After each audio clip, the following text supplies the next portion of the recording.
What's up everyone, how are you all? Today we are back with another blazing Naruto story. What if Naruto's pain awakened the lost bloodline of the Celestial clan? If you enjoy, then please like, share and do comments. After passing the first exam, the contestants gathered in front of the training ground 44 nicknamed Forest of Death. Most of them were nervous while one particular blonde was pretty ecstatic for the upcoming test. Hey Sakura-chan, don't you worry one little bit. I'm sure we're gonna breeze through the second examination. I'll protect you with my life, said our blonde knucklehead as enthusiastically as ever, his spirits undwindled by the mysterious and a dangerous aura that the dense foliage in front of him seemed to be emitting. Don't shout, you idiot. We don't want to face extra competition because of your blabbering, hissed Sakura angrily as she bonked him over his head. But Sakura-chan, Naruto argued before he was interrupted. Will you quit it, Dobi? Seriously, you're such a loser, muttered Sasuke in a forced tone, his voice as calm as usual. Shut up, Teme. I was only trying to lighten the mood here. And at least I'm not scared of that forest like you, growled Naruto, quite annoyed with the "I'm better than you" attitude of the last Uchiha. Watch what you say, loser. I'm an Uchiha, an elite who has already awakened the Sharingan at such a young age. You don't even have a bloodline limit, said Sasuke smugly with an arrogant smirk, making Naruto grit his teeth. Yeah, watch what you say, Naruto baka. Sasuke-kun is way better than you, said Sakura as she defended her crush, making the blonde sigh inwardly. It was always like this way, he would try to make some kind of a conversation with his teammates and it always resulted in backfiring at him. And when we need teamwork the most, thought the blonde Jinchuriki bitterly before he retorted back, he couldn't just have his rival always have the last words after all. I'll show you that I'm way better than you, Sasuke. Just you wait, I'm gonna pass the second exam like creating a shadow clone. This forest of air, whatever it is, it doesn't scare me one little bit, said Naruto loudly while thumping his thumb at his puffed out chest, a determined smile on his face. Whoosh! Suddenly a kunai whipped past Naruto's face, cutting his cheek slightly, the sound of the metallic weapon cutting through air reverberating in his eardrums. The blonde yelped in surprise when he felt the tip of a kunai against his neck, a soft tongue licking the blood off his cheek. Your blood tastes good, Gaki, whispered Anko Mitarashi in a seductive tone, a sadistic smirk on her face as she had appeared behind him with a shunshin. Naruto though had his eyes wide. Her warm hands on his cheek combined with her seductive soft voice made a certain part of his anatomy twitch in response, heat reaching his cheeks as he gulped in a little bit of fear. This Proctor is crazy. Just looking at that smirk scares the shit out of me, thought Naruto, honestly creeped out as he tried to get out of her grip. However, it would seem she was holding him to herself with an iron grip, her generous bust squishing against his back, making his blush grow darker in shade. Be careful what you say, Genin-chan. These 5 days may be the worst days of your life, said a smiling Anko loudly, making the other contestants gulp in fear while Naruto's expression darkened upon hearing her. I doubt that. I've had worse days in my life. Besides, I entered this forest when I was 6 and spent a month in there due to the orphanage kicking me out. So scare other contestants with this bullshit, whispered Naruto a bit angrily, his voice low so that only the snake mistress could hear him. Anko's face though saddened after hearing him. She knew he held the Kyuubi, she was one of the few people who didn't see him as the prisoner, rather its jailer. She knew what the boy must feel every day, having to fight that demon to keep it at bay every second of his life, having to withstand the glares of the pathetic villagers, having to be made fun of his dream of becoming Hokage. After all, she too held the curse seal thanks to that snake bastard, having nightmares every day. Sometimes the curse seal acting on its own, sending bolts of pain throughout her body, having to be called names like snake whore or snake bitch. It hurt very much and she knew that pain with every fiber of her being. Anko wore the mask of some psychotic kunoichi enjoying torturing people, but that was far from truth though, because every time she interrogated someone, she would just imagine the face of Orochimaru in front of her and would start torturing like there was no tomorrow. She always followed Naruto whenever she had time, helping him from the mob of villagers who would beat and pick on him, but by transforming into an Anbu. She feared that he would treat her like every villager, so keeping distance from him was the best choice she could come up with. And besides, even if she wanted to meet him, she couldn't. The Hokage had prohibited from meeting him after all, along with her other 3 best friends. She liked the boy's attitude, never giving up, never backing down from any challenge, having the strength to pick himself up whenever he failed. He was the only inspiration for her that kept her going, or she would have committed suicide a long time ago from pain the villagers caused her.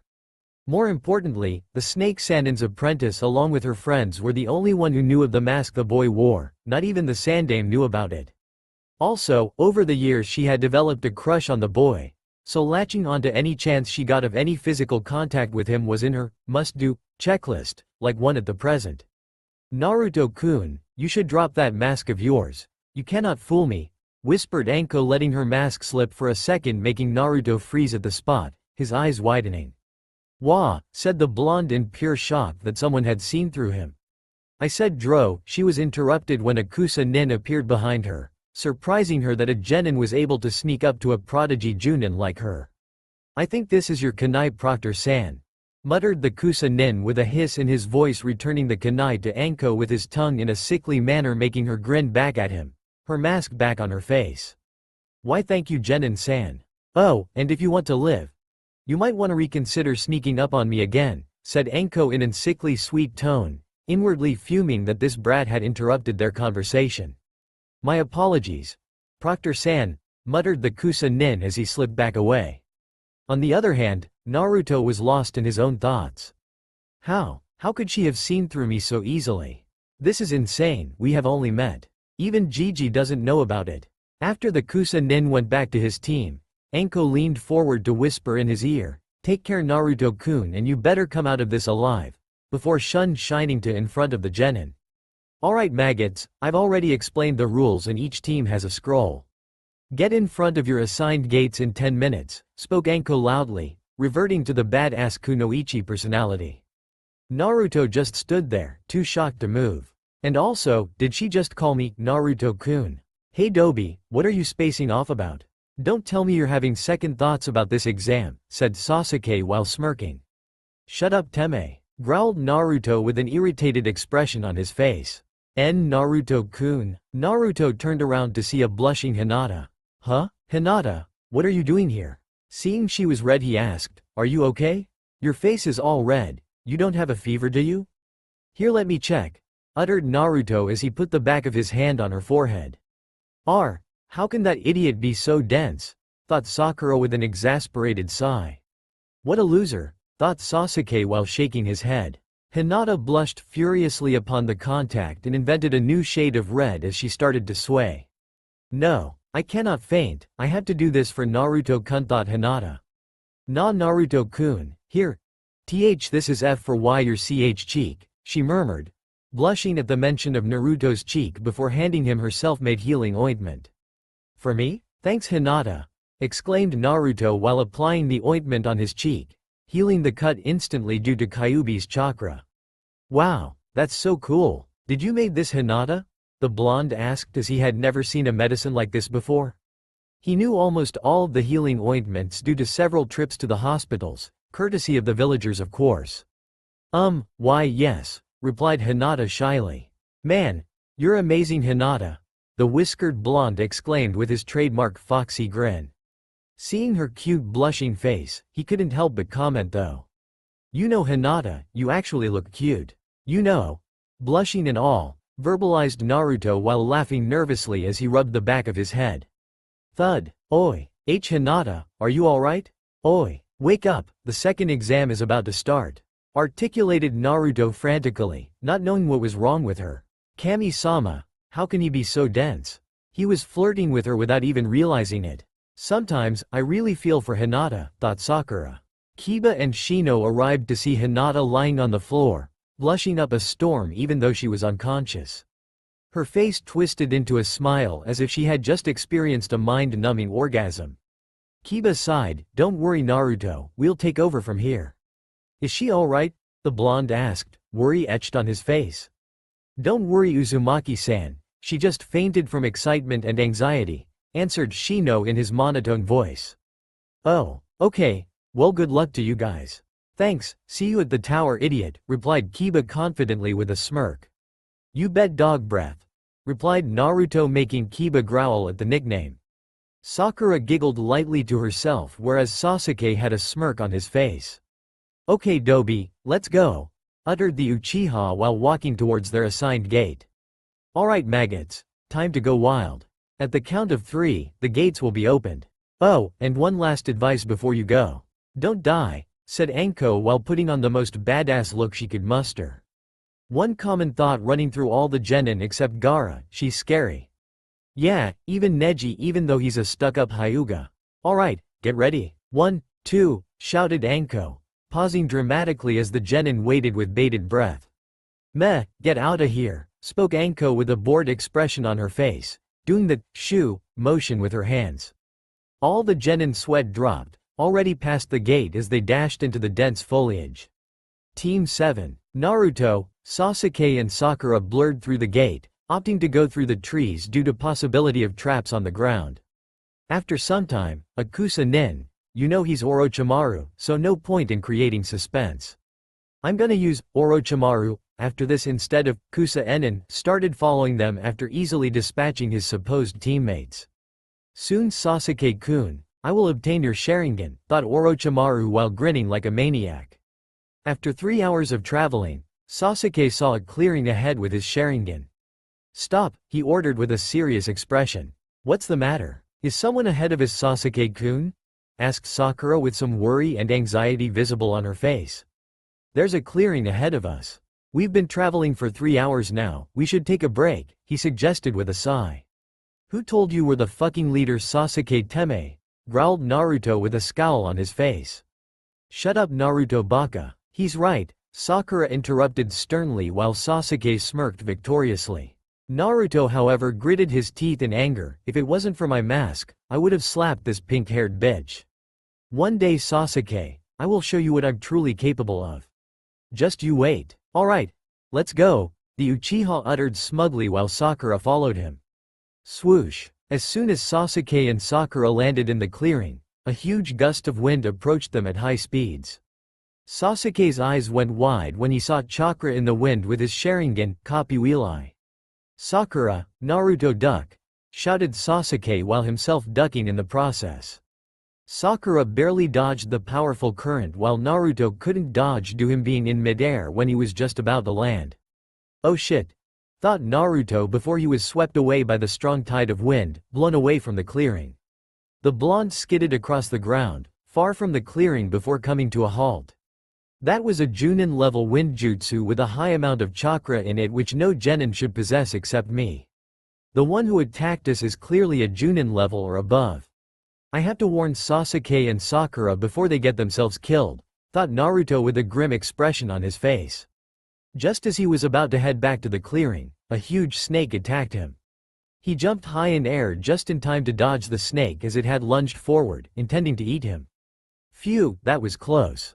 If it weren't for my keen senses due to Kyuubi, I probably would have been eaten. Clearly this snake is a summon and if my hunch is correct, it's sent by the one who attacked us. Meaning he's after Sasuke as he's the one having Sharingan, the last Uchiha while Sakura doesn't have anything special. He wants to keep me busy for some time. I better hurry, don't have any time to play, the blonde pondered, landing on a branch in crouched position as he stared at the large reptile with narrowed eyes. Kage Bunshin no Jutsu, shadow clone technique, he mumbled, creating 10 shadow clones. "Alright guys, I know you're gonna hate me for this but you have to be eaten by that snake," said Naruto making the clones erupt in an outrage. "What? Are you crazy? There's no way I'm going in that shithole," yelled a shadow clone while pointing his index finger at the snake. "Yeah, if you want to do it that badly why don't you go in there?" asked another shadow clone in curiosity. At this, Naruto's eyebrows twitched as he took a deep breath. "I'm the real one. So there's no point in me getting killed if I can use you. Now get hell outta here you lazy bastards or no ramen for you." All the shadow clones paled at this as they jumped towards the snake without any second thoughts. "You're gonna pay for this," yelled a clone in midair.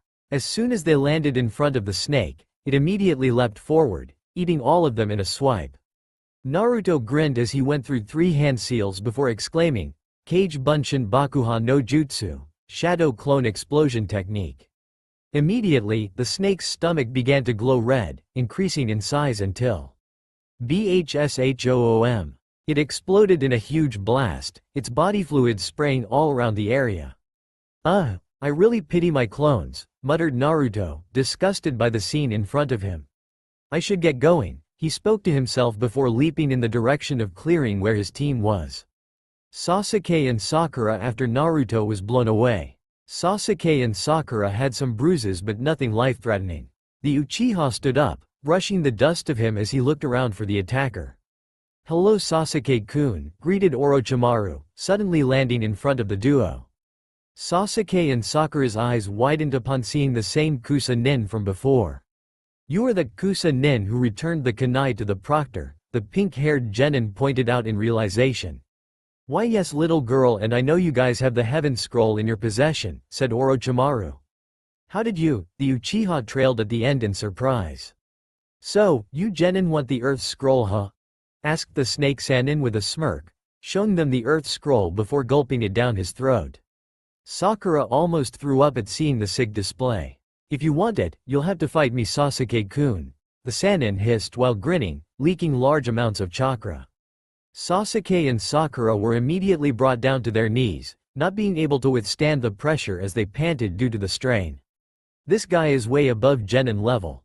We can't defeat him, we'll have to get outta here, thought the Uchiha in alarm. Orochimaru lowered his killing intent, wanting to fight the Uchiha. Both the Team 7's members were now breathing hard due to much needed oxygen as they struggled to calm themselves down. Sakura, when I say, we will retreat, spoke Sasuke shakily with Sakura agreeing with him seeing that they could not handle this Kusa genin. Come on Sasuke-kun, don't tell me the last Uchiha is just a lowly genin, mocked Orochimaru, trying to rile up the last Uchiha. Sakura, now, yelled Sasuke as the duo started to run in the opposite direction as fast as they could. So, you're weaker than Itachi after all, nay Sasuke-kun? Upon hearing this Sasuke stopped dead in his tracks. Well that worked, thought the Sannin in amusement. What did you say? Growled Sasuke with barely contained rage in his voice. You are weaker than Itachi, Sasuke-kun. At your age, he was in Anbu while you still are a lowly genin. You have 2 tomos in your Sharingan while Itachi's Sharingan had fully matured by now. You are nothing compared to Itachi Sasuke-kun. You'll never be able to beat him and avenge your family. Even Naruto-kun is stronger than you. This made the Uchiha see red as he clenched his fists, gritting his teeth while glaring at the Sannin with his eyes blazing with Sharingan. I'm going to kill you, shouted a raging Sasuke as he dashed towards Orochimaru, eyes ablaze with his clan's dujutsu. Hate clearly evident in his eyes at the mention of Itachi and Naruto being stronger than him. Sasuke-kun, no, shouted Sakura, her plea falling on deaf ears. Upon reaching him, Sasuke went through a flurry of punches and kicks, going all out. Frontal attacks like these won't work Sasuke-kun, spoke a smirking Orochimaru, fluently dodging Sasuke's every single strike like a snake. Sasuke went for a right uppercut when Orochimaru flipped backwards, landing gracefully before dashing forward again. He aimed a blurred kick at Sasuke's midsection who dodged it barely before jumped backwards using chakra beneath his feet. If it wasn't for your Sharingan, you would have the air knocked out of you Sasuke-kun. The Sannin mocked with a cold chuckle making Sasuke growl, frustrated that he was not able to land even a single blow on him. Let's move this up a notch shall we? Uttered the snake Sannin, the smirk ever present on his face. Sasuke's eyes widened when Orochimaru disappeared from his view. Wham! He felt an immense pain at his rib section, currently flying back at high speeds before crashing into the bark of a tree getting the wind knocked out of him courtesy of the Kusa Nin appearing out of nowhere to deliver a powerful kick to his ribs. Sasuke spat some blood from his mouth, trying to stand as his legs wobbled a bit. What was that? I didn't see him move even with my Sharingan and his kick felt stronger than even Kakashi-sensei's, thought Sasuke in surprise. You are a disappointment Sasuke-kun. Do you really think you can kill Itachi at this level? It wouldn't even take him 5 seconds to beat you like this, the Sannin again mocked with a neutral expression on his face. Are you alright Sasuke-kun? Asked a worried Sakura. She turned her head to glare at Orochimaru for hurting her crush like that. You want something little girl? Asked Orochimaru in amusement, never leaving his eyes off Sasuke. How dare you hurt Sasuke-kun like that you bastard? yelled an angry Sakura. She dashed towards Orochimaru with a kunai in her hands, intending on killing him. She tried to slash him on the chest when Orochimaru easily dodged her sloppy attack, delivered a crushing blow to her stomach. Ah! Sakura was sent flying backwards as she skidded on the ground to a halt, blood dripping down her chin. You are a pathetic excuse for a kunoichi, you lowly genin. Your attacks are academy level at best. Kaden. Gukakyu no Jutsu. Fire release. Grand Fireball Jutsu, yelled Sasuke after going through a couple of hand signs, sending a huge fireball towards Orochimaru. It hit him dead on, resulting in the area getting covered with fire where Orochimaru was previously standing. Sasuke smirked while panting as he had spent a lot of chakra on that last attack. That'll teach him to mess with an Uchiha, he thought smugly, a confident expression on his face. After the smoke cleared, Orochimaru stood there with 3-degree burns while the skin on his face was currently torn off to reveal a pale skin, eyes yellow with slitted pupils. Sasuke's eyes widened as he saw his face. What is he? Nice try, Sasuke-kun, but you'll have to do more than just basic jutsus, said a laughing Orochimaru before dissolving into mud.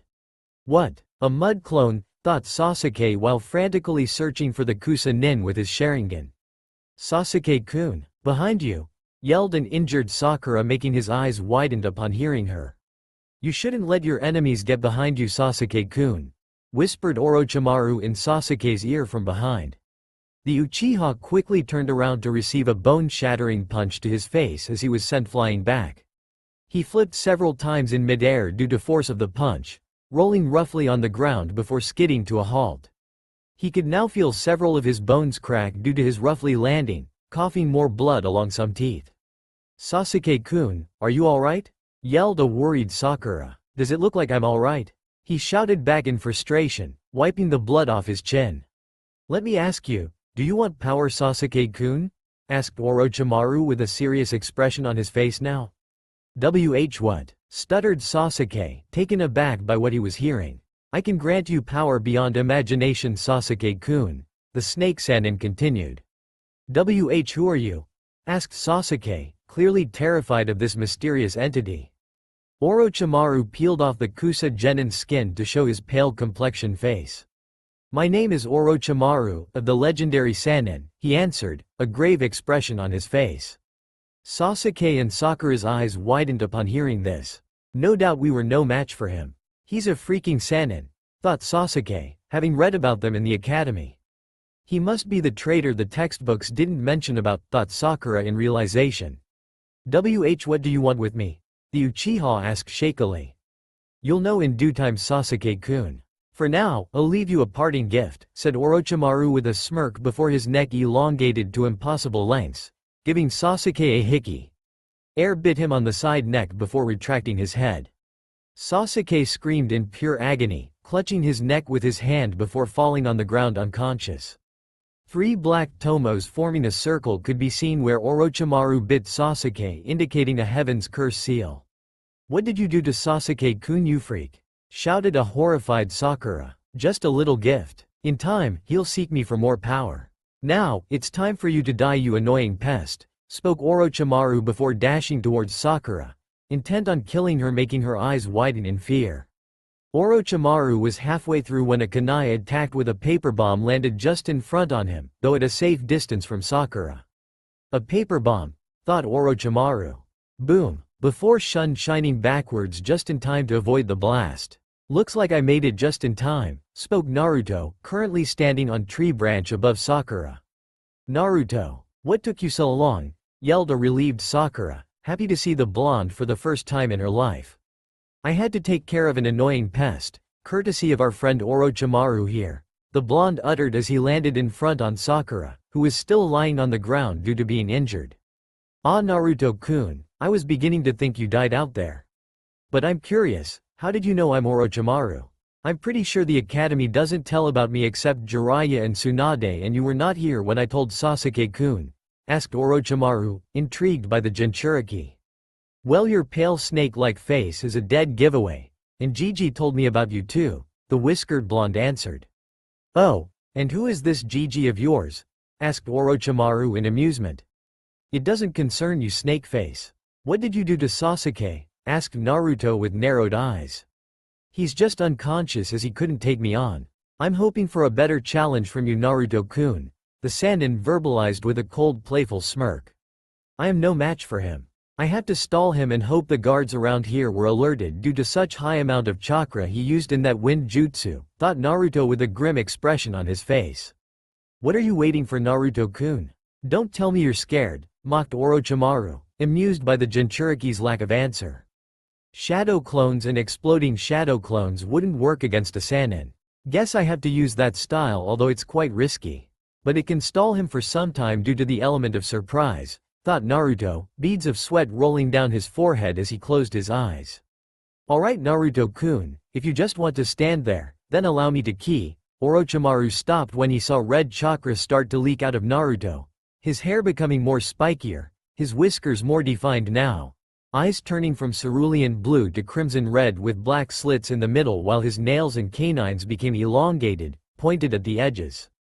The ground he was standing on cracked under the pressure of demonic chakra, creating a small crater greatly shocking the snake Sannin.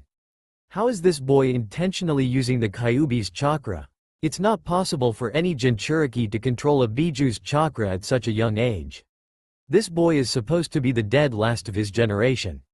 How can he control the bloodlust that the Kyuubi is emitting right now? Still, he's no match for me, but the power he's radiating is at least mid-Junin level. It's a relief I created a sound and chakra barrier around this clearing, or else everyone in the village would have sensed the foul chakra. I suspected the boy to use a bit of Kyuubi's chakra, but not like this, thought Orochimaru, clearly amazed by the Jinchuriki. This chakra, I felt it before in the wave country while we were on the bridge. It feels so dark and evil. How can Naruto have two types of chakra? Normal chakra is blue and barely visible, yet this chakra is red and clearly visible. Naruto, what are you hiding from us? Thought Sakura in wonder. Alright, I cannot remain in this state for long. I have to stall him for as long as possible, thought Naruto with gritted teeth. Alright, you bastard, you want a better challenge, that's what you will get. Exclaimed Naruto in a demonic tone, getting down on all fours with one tail of red chakra waving behind him. He dashed towards Orochimaru at such speeds that even Rock Lee would have hard time following him with his weights off and third celestial gate open. To Sakura, he was a blur. Orochimaru was surprised by his speed but quickly composed himself as he met the Jinchuriki in a clash, locking both of his hands with Naruto's, forming a crater beneath them due to the force of the impact. For a boy, his strength is amazing, even for a Jinchuriki, thought Orochimaru, surprised at the blonde's strength. The Sannin's eyes widened when he saw the red chakra tail coming towards him. He immediately ducked down, although barely releasing the hand's lock in the process. Naruto used his tail to support himself on the ground while he was in mid-air and went for a kick at Orochimaru's face. The Sannin caught his leg and hurled him upwards. Naruto regained his balance while in mid-air and placed his foot on a tree's bark. Using it as a springboard, he launched himself at high speeds towards Orochimaru while forming a hand sign, criss-cross. Kage Bunshin no Jutsu! Exclaimed Naruto as 10 shadow clones appeared, each having the same chakra cloak and heading onto a collision course with Orochimaru along with the original. Orochimaru smirked as he just stood there. Futon. Kuakiborisuto no Jutsu, wind release. Air blast technique. He muttered, firing a concentrated blast of wind-natured chakra towards Naruto and his clones. Poof. NNGH. All his clones were dispelled instantly while he was sent flying back. Wham! The blonde slammed into a rock boulder, his eyes widening in pain. He didn't even use any hand seals for that jutsu. I have to resort to taijutsu. I'm no match for him in ninjutsu and I don't any genjutsu, thought Naruto while standing up shakily, the chakra cloak still covering him. I'm surprised you can stand after that blow, Naruto-kun, spoke Orochimaru, deeply impressed by the boy's endurance. Naruto said nothing as he dashed towards the snake Sannin, again engaging him in a fierce taijutsu battle. They were a blur to Sakura as they traded blows with each other, punch for punch, kick for kick, sending strong currents of winds throughout the clearing. Sakura was bracing herself from the violent winds, still lying on the ground. I can't even see them. Was Naruto always this strong? Sasuke-kun is no match for him. Am I the weak link of our team, thought Sakura, now regretting every time she hit Naruto and thought of him as annoying on the line to save her or she would have died a while ago. Naruto winced when he felt his muscles straining under the pressure of Kyuubi's chakra. I can't last for much longer now. It's now or never, the blonde thought as he jumped back to create some distance between him and Orochimaru. Alright, here we go. Demonic Fox Claw, muttered Naruto to himself. I've never heard of a style with that name, thought Orochimaru in curiosity. Naruto opened his fists and crouched his fingers making claw-like hands because of his elongated nails. His one arm was in front of him while the other was behind him, pointing it upwards making an approximately 30-degree angle with the horizontal. His knees were slightly bent, demonic chakra, Yuki, concentrated on his nails which were now a denser red in color, thus settling into his taijutsu stance. He then dashed towards Orochimaru on all fours and upon reaching, unleashed a flurry of claw strikes with a fox's agility. What is he doing? He's only trying to slash me. His nails cannot do enough physical damage, thought Orochimaru while dodging his strikes. Meanwhile, Sakura had slipped into unconsciousness due to fatigue and her injuries. When one of Naruto's nails slightly slashed one of Orochimaru's hands, Naruto smirked and flipped backwards. What's so funny, brat? Asked the Sannin with a raised eyebrow, getting annoyed with the Jinchuriki. Let me tell you the essence of my taijutsu style. You would be dying anyway. This style is only useful if someone has demonic chakra. A Biju's chakra is poisonous to human body but has less effect on a Jinchuriki himself as they get adapted to it.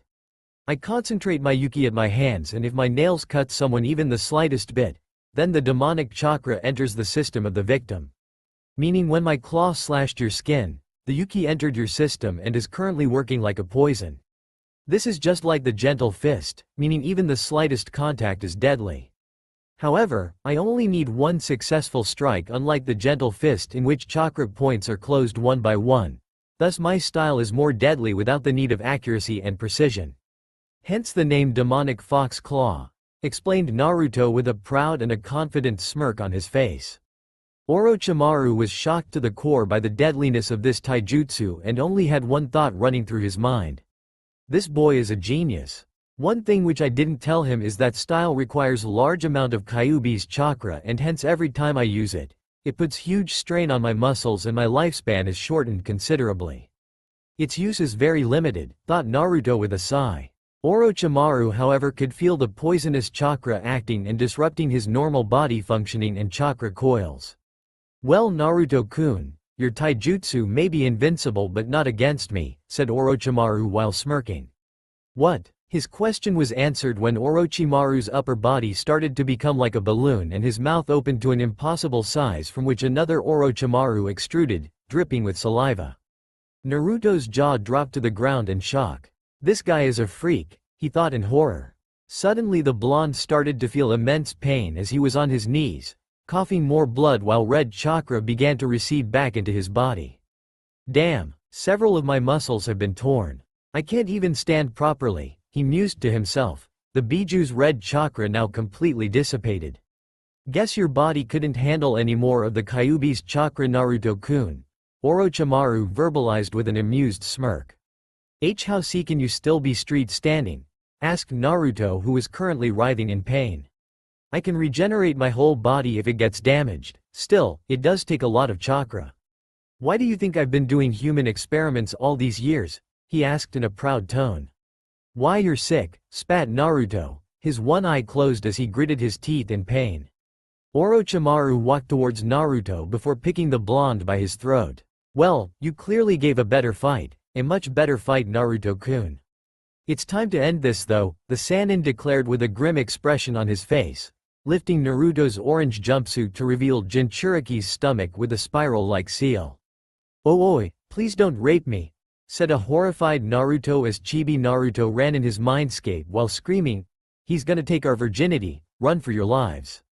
Orochimaru's sweat dropped while his eyebrows twitched, I'm not raping you brat. What do you think I am a gay? Said an annoyed Orochimaru.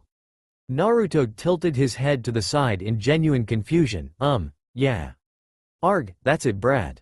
I will seal the Kyuubi's chakra so you can't use that taijutsu of yours since it depends so much on your Yuki. exclaimed Orochimaru while his right hand's fingertips started to glow with blue chakra, each having a different kanji, whereas Naruto's eyes widened in fear. "It's over, Gaki," stated Orochimaru, thrusting his hand towards Naruto's stomach. Gogyo Fu, just as his hand was about to connect to Naruto's stomach, it was grabbed by a larger hand. Orochimaru looked up for his eyes to widen in mind-boggling shock. Standing at the side, holding his hand was a large man, wearing a black cloak with red clouds on it. His complexion was pale blue, pointed teeth and gills-like features on his cheeks. On his forehead was a Kirigakure's protector with a slash in the middle, marking him as a missing nin. A large sword was bandaged in white wrappings on his back. "Kisame?" asked Orochimaru, not believing his eyes.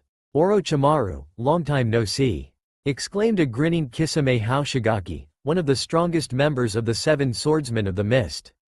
"Orochimaru, long time no see," said Kisame, having a maniacal grin on his face. "Kisame? What the hell are you doing here?" asked a shell-shocked Orochimaru. "I'm hurt, Orochimaru. Aren't you happy to see me?" mocked Kisame.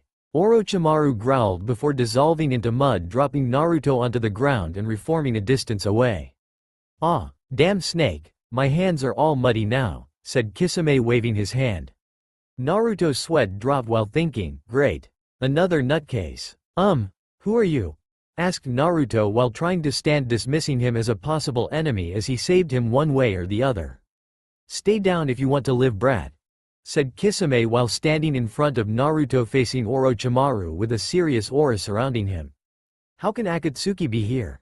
My spies informed me that they won't take any move for some years. And if Kisame is here, then he must be. It's been a while, Orochimaru." Orochimaru's thoughts were interrupted when he heard an all too familiar voice baying him, sending chills down his spine. He whipped his head to come face to face with a man around his height in his early 20s, wearing same black cloak with red clouds as Kisame, his face like an elder version of Sasuke, black onyx eyes and hair, an emotionless face and a leaf protector with a slash on the middle on his forehead indicating he too was a missing nin. "Itachi?" said a shocked Orochimaru.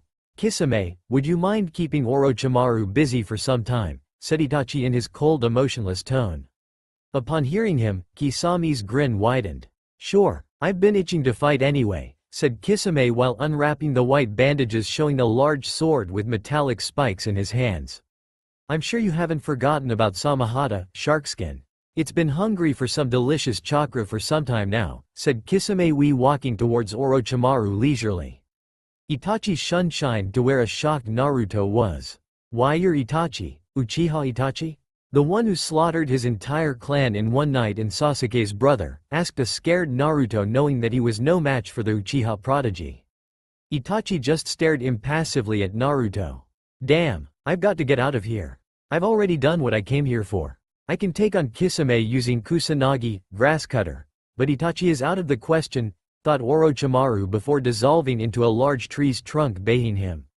"Where the hell do you think you're going, you snake bastard?" yelled Kisame, dashing towards the tree where Orochimaru dissolved. "Leave him, Kisame. He's a master of camouflage jutsu, there's no point in chasing him. He's already gone past the barrier. Besides, we came here for Naruto-kun," said Itachi. "Fine, but next time I see that snake, I'm gonna shove Samahata up his ass," growled Kisame. What do you want with me?" asked Naruto, fearing for his life. Itachi closed his eyes to reveal a fully evolved Sharingan, 3 tomos in each eyes, which turned into a black shuriken.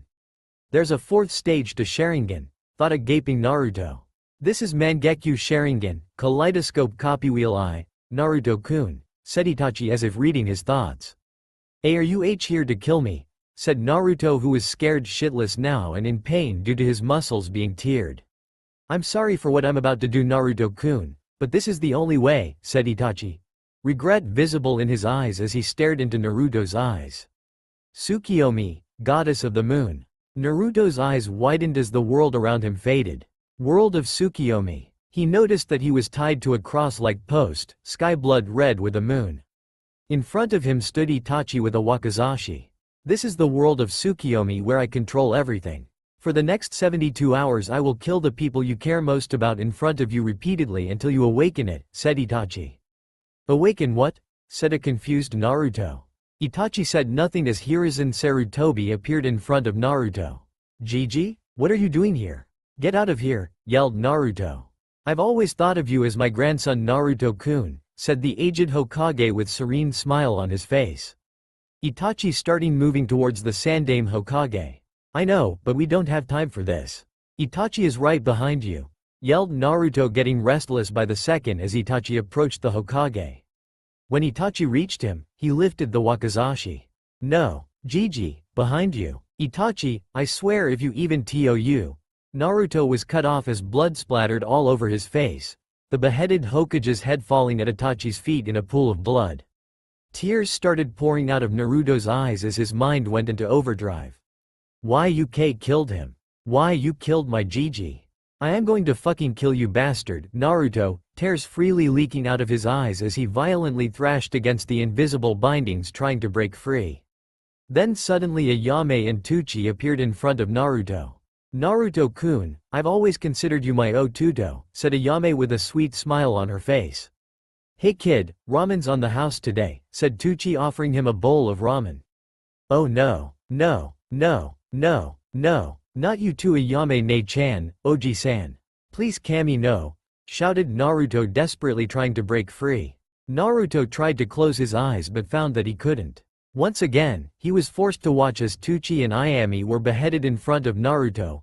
Blood again splattered all over Naruto and Itachi, the ramen mixing with the pool of blood.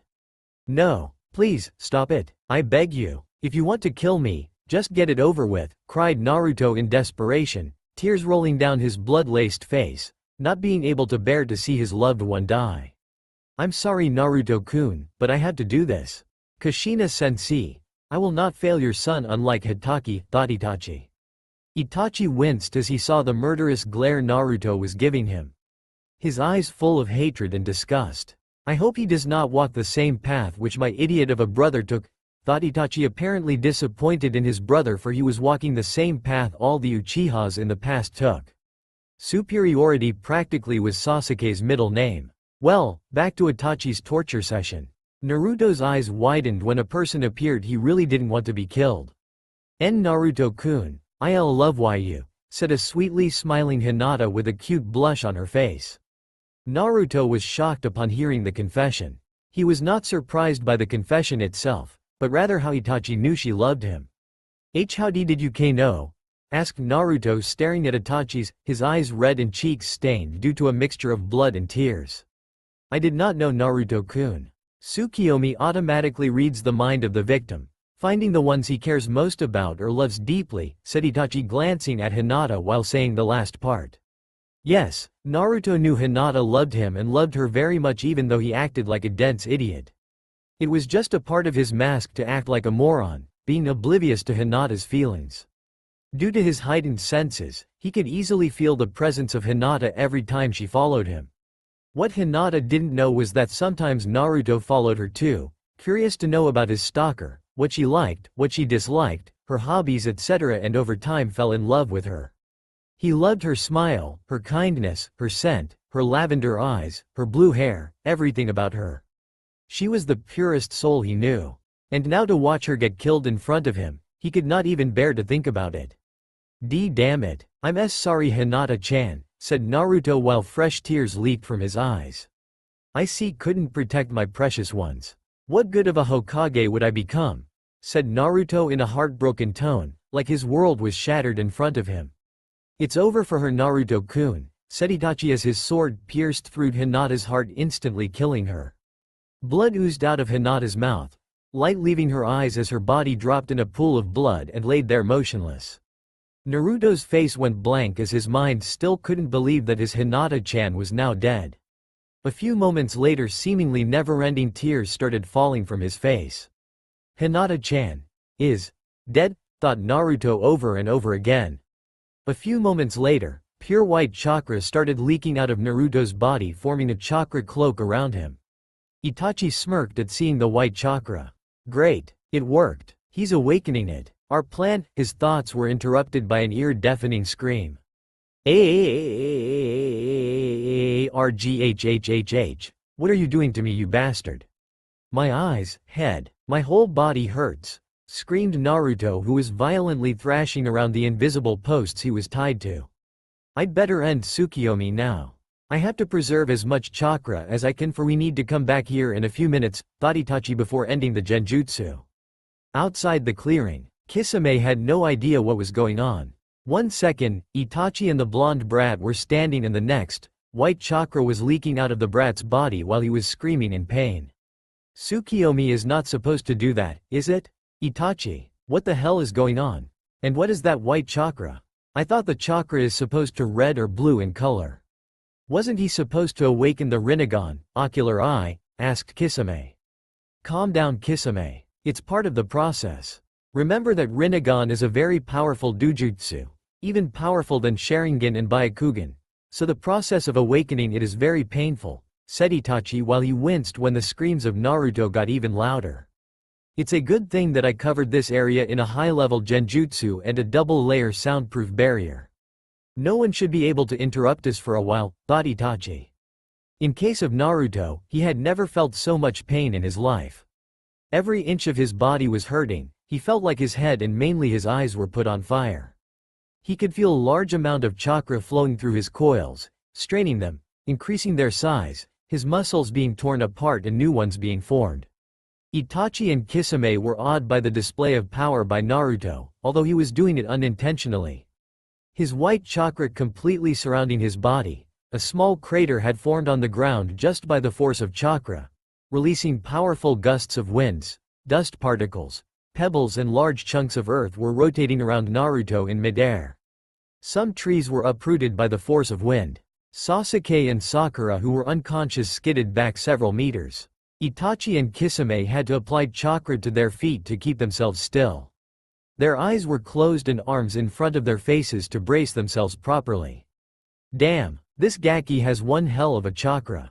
How much longer, Itachi? Yelled Kisame. Just a bit longer, Kisame, Itachi shouted back. Kisame's eyes widened upon hearing Itachi. Did Itachi just shout? Nah, I must be hallucinating because of the chakra, thought Kisame. Hey Itachi, did you just shout? Are you alright? Yelled Kisame. Itachi's eyebrows twitched at hearing him. Shut up, Kisame, said an annoyed Itachi. What? I can't hear you, shouted Kisame, not being able to hear due to ear-deafening screams Naruto was making. A vein popped on Itachi's forehead. I said shut the hell up, Kisame, shouted Itachi. Whoa, you shouted again and cursed too. Itachi, I think the last Tsukiyomi messed up your head, Kisame shouted back. By now Itachi was fuming and his face was so red that you could think he was blushing like Hinata. Author's notes. What if Itachi and Kisame acted like Hinata and Naruto? Kisame Kun. I'll love you, said Hinata-ish Itachi. I love you too, Itachi-chan datbeo, said a grinning Naruto-ish Kisame in an orange jumpsuit. Imagine Kisame in that retarded jumpsuit, it's hilarious. Author's notes end. Kisame immediately stopped his ranting when he saw the shuriken blades of Mangekyo Sharingan spinning wildly as Itachi glared at him. Itachi and Kisame were suddenly blown away when a huge tide of chakra swept through the area, both crashing into the trees, and suddenly the anguish screams of Naruto stopped. What the hell was that? Kisame asked as he got up to see Itachi staring at something wide-eyed with his Sharingan. He turned to see nothing but smoke and dust arising from where the brat was standing. Oi Itachi, what's the matter? Did he die or something? Said Kisame as he picked up his sword. Itachi only stayed silent while he was in trance-like state. Oi, say something, damn it, shouted Kisame as a tick appeared on his forehead. His chakra is now white. But the scroll said it is only temporary, only when you're in the process of awakening the Rinnegan, said Itachi, still in his trance-like state, Sharingan activated. Kisame still couldn't see anything as the smoke was obscuring his vision. The white chakra was said to be possessed by Rikudo Sennin, 6 realms sage. Which means his chakra is of light type, whispered Itachi, not believing his eyes. For once, he couldn't believe what his Sharingan was showing him. And his chakra coils, they are huge. His own reserves are mid-cage level, not counting Kyuubi, Itachi still whispering to himself. Oi, what are you blabbering about? Said an annoyed Kisame.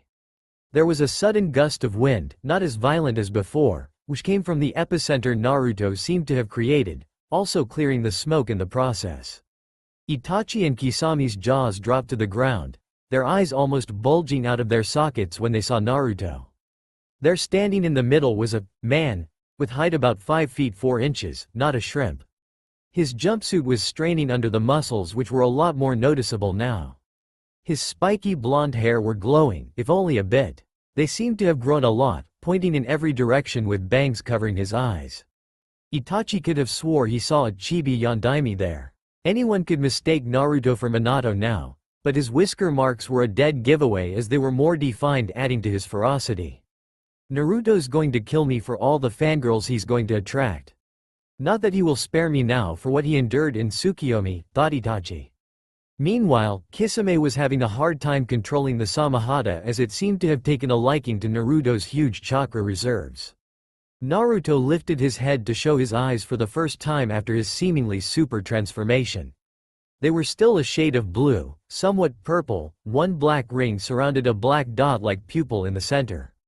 Naruto was surprised when instead of normal visibility, he could see chakra of almost everything. The trees, the ground, and a double-layered barrier? He could also see the genjutsu which surrounded the area. His eyesight was sharpened several times, he could even see chakra of small insects. Whoa, what is this feeling? I feel much stronger now. I can feel my chakra has increased several times, it's like an endless valley of river. I just don't know how to describe it. And my muscles are like bushy brows. What happened to me? Thought Naruto while looking around. But when he saw Itachi, the temperature of the area dropped several degrees. All he could see was red and feel an intense bloodlust for Itachi.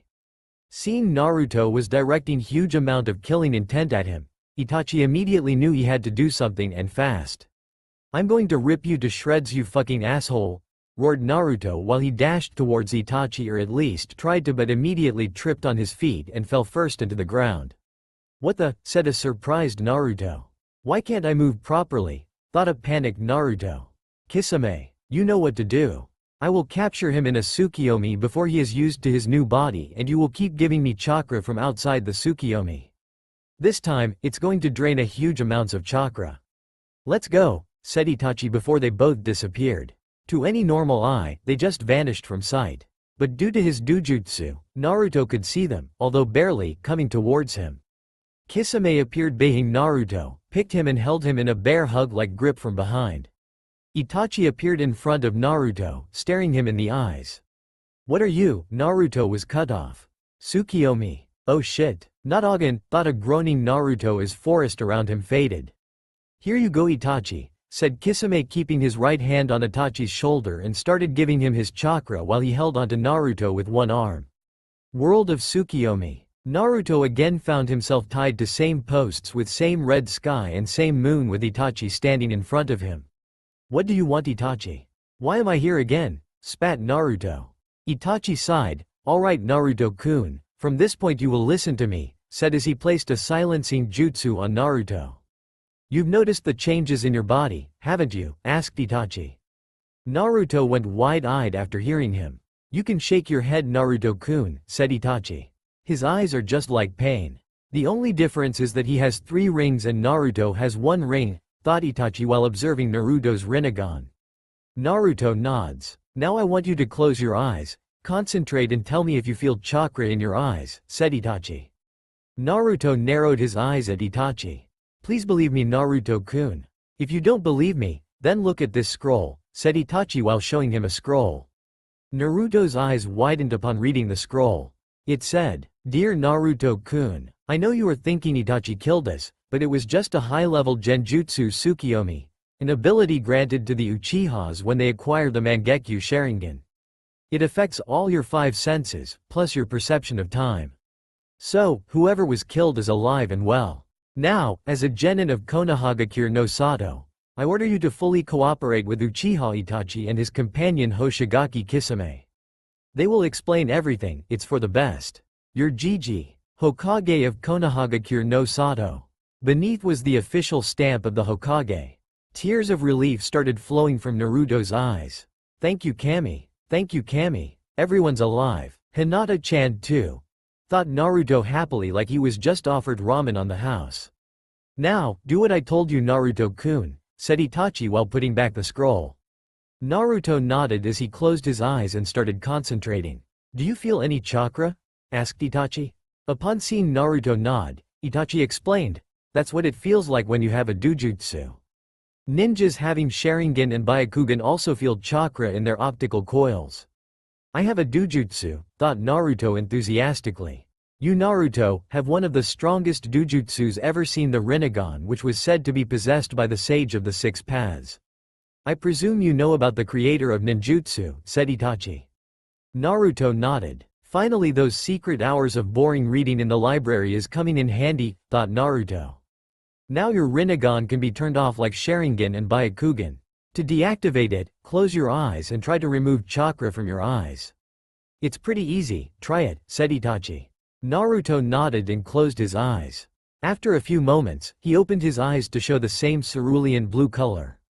"Your dujutsu is far stronger than Sharingan or Byakugan. But that doesn't mean you are stronger. You are only mid-chunin at best right now," said Itachi seriously. Upon seeing Naruto nod, Itachi continued.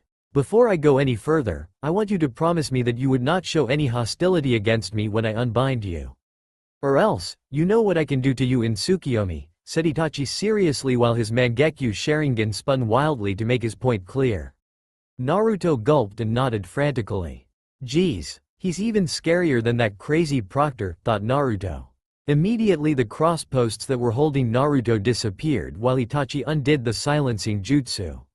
Naruto fell on the ground. He tried to stand but found it difficult as he was not able to control his body movements properly. When he stood, his legs became wobbly and he sat on a chair. "Where did this chair come from?" asked Naruto aloud. "In Tsukiyomi, I control everything including space and time. I can make anything happen here," said Itachi, amused by the blonde's perplexed expression. "Cool, this jutsu is amazing. I wish I could do this technique," said Naruto giddily. "Alright Naruto, do you have any questions before I continue, because I don't want to be interrupted when I speak," said Itachi seriously. "Right, I have many questions. Let's start. Why the hell can't I control my body properly? Why did you torture me by making me see my precious people getting killed? Who is that shark face with you? Why are you wearing matching costumes? Why did Orochimaru attack Sasuke?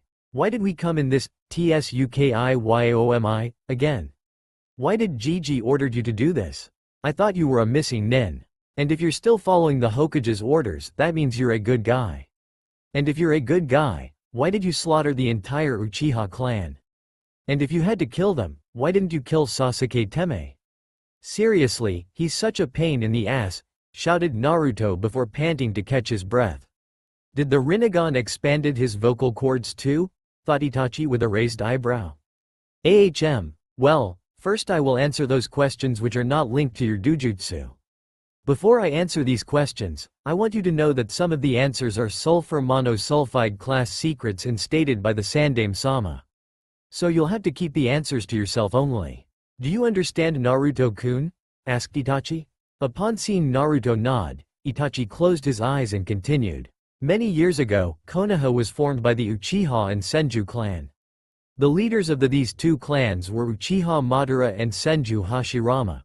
Both wanted to be the Hokage, but ultimately, Senju Hashirama was chosen to become the Shoden Hokage. Wanting to throw a coup, Madara tried to coax the Uchiha clan members into joining him. They, however, strongly influenced by the Shodai's words, didn't join him. Fueled with anger and betrayal, the leader of the Uchiha clan left the village.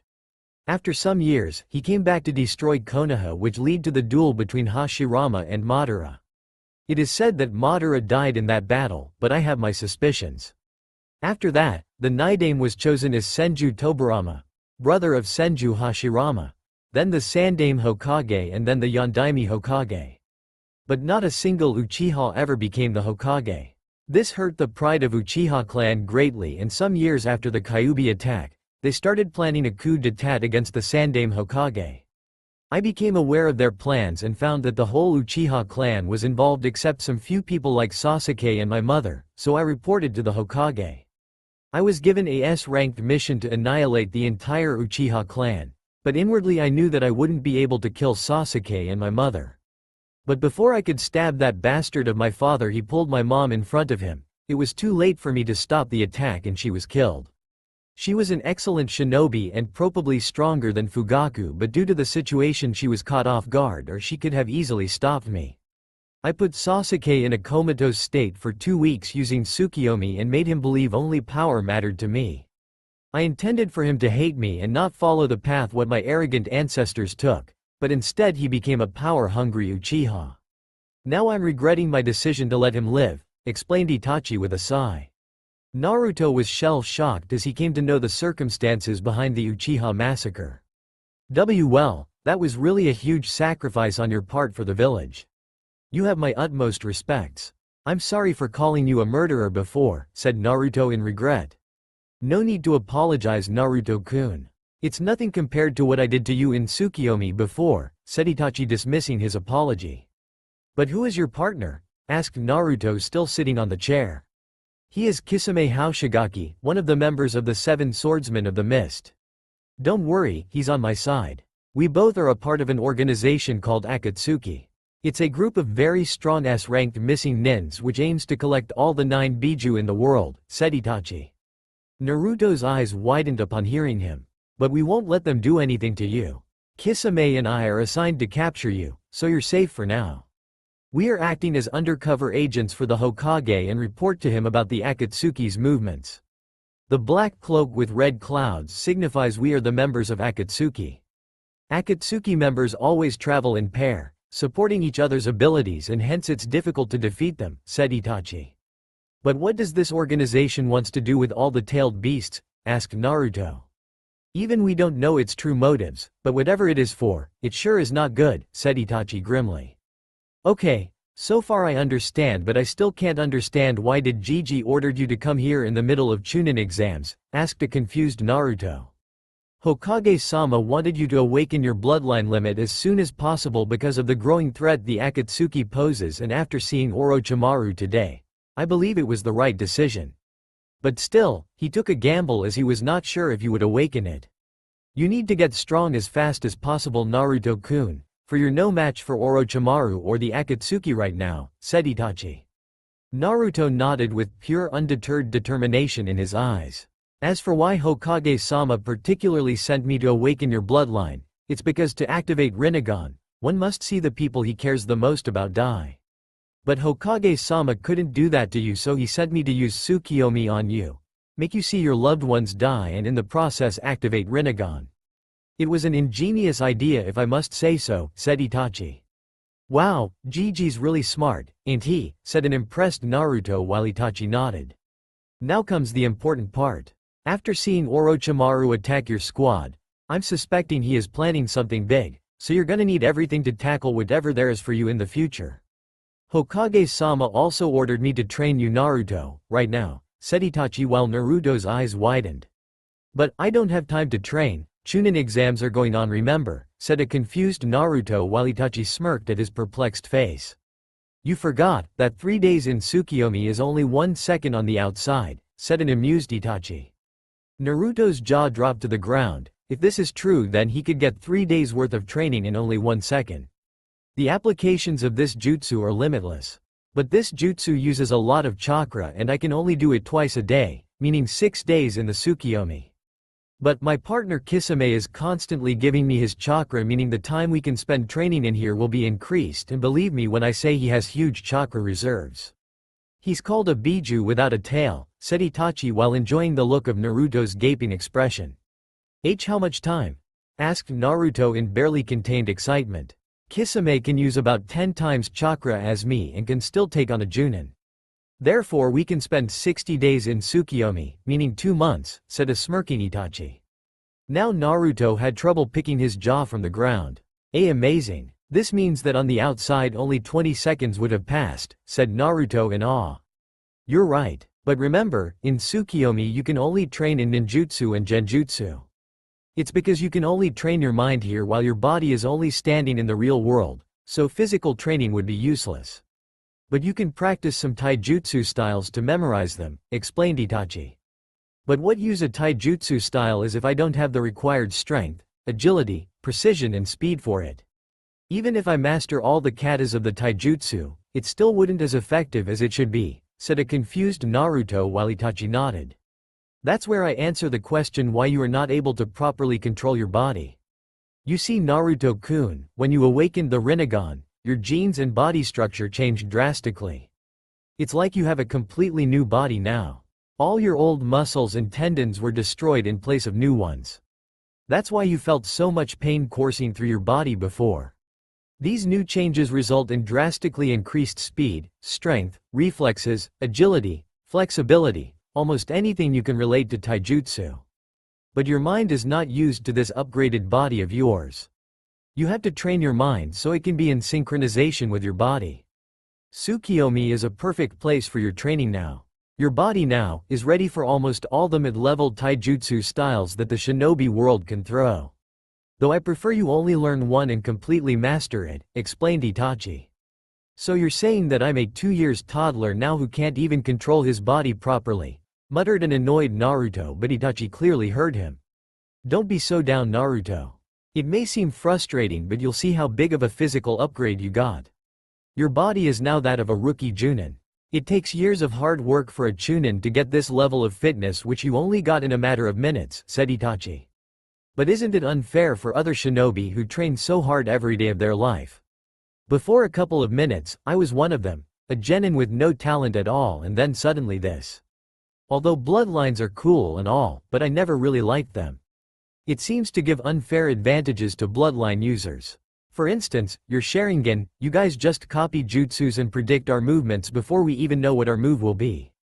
It takes sweat and blood to learn those techniques, to hone our reflexes and skills, but the Uchihas just copy them in a couple of minutes, said an angry Naruto, making the Uchiha in front of him sigh. You should know, Naruto, a bloodline limit does not make a shinobi invincible. Even though the Sharingan can copy a jutsu, it does not master it, for which you have to do your own hard work. For example, let's take a simple fireball jutsu. If you copy it with your Sharingan, it only shows the required hand seals and the amount of chakra to be applied. So when we do it after the copying it, we do the weakest form of the respective jutsu. To improve it, we have to do our own training so that we can burn as much oxygen as we can using our fire-natured chakra without using excess amount of chakra than required. If we clash the weaker form of jutsu with an experienced fire element user, his fireball would be much bigger and would be very high in heat intensity as compared to that of a freshly copied jutsu, explained Itachi. But during our first C-rank mission, Kakashi-sensei fought a Kiri missing nin, Momochi Zabuza.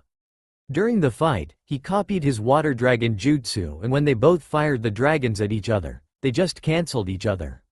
Then how can a freshly copied jutsu be as strong as compared to Zabuza's jutsu, as he was proficient in water element? Asked Naruto, while Itachi smirked after listening to his question. That was not the first time he did that jutsu, Naruto-kun. In fact, I have seen him use that jutsu many times when he was in Anbu. He was only bluffing so that the enemy may think that his Sharingan can perfect any jutsu that he throws at him.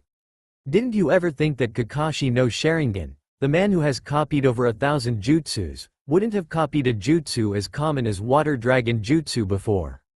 Deception is an important part of being a ninja, Naruto-kun. Every bloodline has its strengths and weakness. In Sharingan, even though you can see fast movements which are barely visible to naked eye, but if that Uchiha is not fast enough, what use it is of then? Also, take Byakugan, White Eye, for example. Even though it can see chakra points and 3,590 of vision, you can increase your chakras so much that the immense amount of light forces the Byakugan user to either deactivate or stun him temporarily, and believe me, as I have already done that. Also, a long-range fighter can defeat a Hyuga as they only rely on gentle fist and closing the chakra points of their opponents, said Itachi. Upon seeing Naruto silent, he continued. The world of shinobi is not fair, life is not fair. You should know it best. You were always scorned, hated, glared, ignored and beaten upon for something you had no control over. Grow up, Naruto-kun. Akatsuki members would always attack you in pair. It will probably be 1-on-2 battle. They wouldn't give a damn shit about the fight being unfair. They will do whatever it takes to capture you. In missions, if you're surrounded by enemies, you can't complain of it being unfair. You can't just whine about something you can do nothing about, instead you have to get over it. The 3 legendary Sannin, Jiraiya, Tsunade and Orochimaru, none of them had any bloodlines, but they defeated many formidable Bloodline users in the Third Great Shinobi War and are now S-rank ninjas. It takes guts, determination and the will to never give up to become the best. Tell me Naruto-kun, do you have what it takes to become the strongest shinobi I know you can be? Can you continue to bear the burden of being the Jinchuriki of Kyuubi no Kitsune? Can you make the bridge of peace the shinobi world so much needs? Do you have what it takes to become the best Hokage? Said Itachi rather loudly at the end. Naruto looked up to stare into Itachi's eyes, Rinnegan meeting Sharingan. Itachi was taken aback by those eyes, full of determination, guts and will, stronger than steel. You bet, said Naruto with determination. Very well, but before we start training, I want you to read this scroll. It states all the abilities of Rinnegan, its origins, stages and its relation to the Uzumaki clan, said Itachi taking out a big scroll from a ceiling scroll before giving it to Naruto. You Uzumaki clan? Asked a startled Naruto. First read this scroll. I will answer your questions later, said Itachi. Naruto nodded before opening the scroll and started reading it. Rinnegan was the blood inheritance limit of Rikudo Sennin. The Rinnegan was regarded as the god of creation when the world was racked with chaos and as a weapon of destruction which could return everything to nothingness. Usage of Rinnegan is said to give the user strong affinities for all 6 forms of chakra nature manipulations, namely wind, fire, water, lightning, earth and gravity. It also gives strong affinities for sub-elements, which today are present in clans possessing 1 or 2 of these elements. But a Rinnegan user can master all the basic and sub-elements but needs large amounts of training, especially to master the sub-elements. Sub-elements are also called secondary elements as they are the combination of 2 basic elements. Some of these elements are boil, ice, wood, storm, lava, scorch, etc. However, there are those elements which are very rare and extremely difficult to master, which are called tertiary elements, also falling in the abilities of Rinnegan. At the present there are only 3 present known tertiary elements: dust, crystal and steel. Some shinobi or clans have been known to use these rare elements, either by the process of Keki Tuta, bloodline selection, or they already have bloodline limit for these elements. These elements are combination of 3 elements. Following are given the composition of the commonly known secondary and tertiary elements. Boil fire plus water, fire and water in 2-to-1. Otherwise they will simply cancel each other. Ice wind plus water, wind and water in equal amounts. Wood earth plus water, earth and water in equal amounts. Storm water plus lightning, water and lightning in 3-to-1. Lava earth plus fire, earth and fire in equal amounts. Scorch wind plus fire, wind and fire in 2-to-1. Dust earth plus wind plus fire, earth, fire and dust in equal amounts. Crystal wind plus water plus lightning, wind, water and lightning in equal amounts. Steel fire plus lightning plus earth, fire, lightning and earth in equal amounts. Rinnegan has 4 different levels. These are: Level 1. When Rinnegan is activated, the user is automatically on Level 1 identified by 1 black ring around the black dot-like pupil. Its abilities are physical enhancement, increased chakra reserves, better chakra control, affinities for any 3 basic elements in addition to gravity element is granted. Can see chakra like Byakugan though at a lower level, and the user can sign multiple summoning contracts. Level 2. When Level 2 of Rinnegan is activated, 2 black rings, concentric circles, can be seen surrounding a black dot-like pupil. The abilities which come with second stage are slight increase in chakra reserves. Chakra control is improved drastically. 1 more basic element affinity is added to your arsenal. Ninjutsu and taijutsu can be copied up to some extent except the bloodlines. Fast movements can be seen and predicted which are not visible to naked eye. The user is not affected by genjutsu up to a rank. And lastly, chakra can be seen in more detail but still lesser than Byakugan. Level 3. When Level 3 of Rinnegan is activated, 3 black rings can be seen surrounding a black dot-like pupil. Its abilities include improved chakra control so much that with enough practice, the user can do up to a rank jutsus without any hand seals. Last of the 6 basic elements affinity is now unlocked, and also the user can see chakra points like Byakugan. Level 4. Kagayoshi Rinnegan, vibrant display of the ocular eye. This is the highest known level that any Rinnegan user can attain, and only Rikudo Sennin is said to have accomplished this level. In this upgrade, the appearance of Rinnegan changes noticeably. There are 4 ring but glowing yellow in color surrounding a dark blue dot-like pupil. Due to this glowing ability of Rinnegan in 4th stage, you can say that the user is granted night vision up to some extent. Its other abilities are Chibaku Tensei, bursting Earth celestial body, Izanagi, forefather god. And the user can revive a dead person by using some of his life force. Although, there might be some other abilities since not much is known about the 4th stage. Chibaku Tensei and Izanagi are one of the strongest techniques in the world. Much more is explained about these two in separate scrolls, which requires chakra of a Rinnegan user to open them due to a chakra receptor seal, as the chakra of a Rinnegan user is unique. Only users possessing the level 4 can open these scrolls. One should also keep in mind that this scroll does not state all the abilities of the Rinnegan. There may be some that the user may discover by himself. However, there are some other techniques which are only special to Rinnegan and are gravity-based, which are explained in detail in gravity manipulation scrolls. It was said that the Senju clan were descendants of Rikudo Sennin's Dujutsu, but some say that it was the Uzumaki clan that acquired the genes for the Rinnegan. However, it is said that some people did activate Rinnegan before the formation of Senju, Uchiha or any other clan. But since then no one has been able to activate it. In ancient scrolls, it is stated that during the activation, the person leaks white chakra temporarily, which was said to be possessed by Rikudo Sennin. After the activation, the chakra is said to turn back to normal blue color. It is also said that when the user sees someone close to him die, the pain causes him to awaken the Rinnegan. But today the existence of Rinnegan is denied by almost all of the shinobi, stating that as only a myth. One last thing is that nobody knows how to unlock the 2nd, 3rd and 4th levels, just like the tomos of Sharingan. It might happen when a user experiences immense pain, emotional stress or during the heat of the battle. Some abilities of Rinnegan are still unknown, but it truly is the most powerful dujutsu in the world.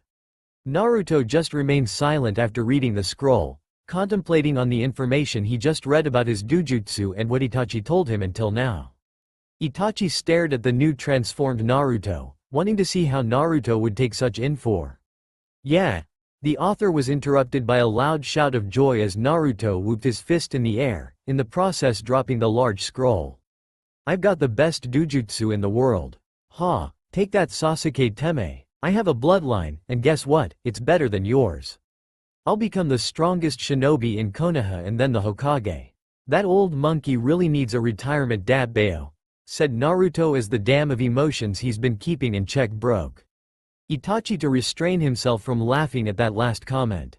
He totally agreed with Naruto. Konoha needed Minato's successor. He really is your son Kushina sensei. I see he inherited some of the anxiety and excited quirks you had, thought Itachi while remembering his sensei's habits. So what are you going to teach me, Itachi sensei? I know my 3 basic elements would be awesome. Are you going to teach me some ultra cool super jutsu? And how do I control my Rinnegan? Tell me, Dabbao, said an excited Naruto with stars in his oceanic blue eyes.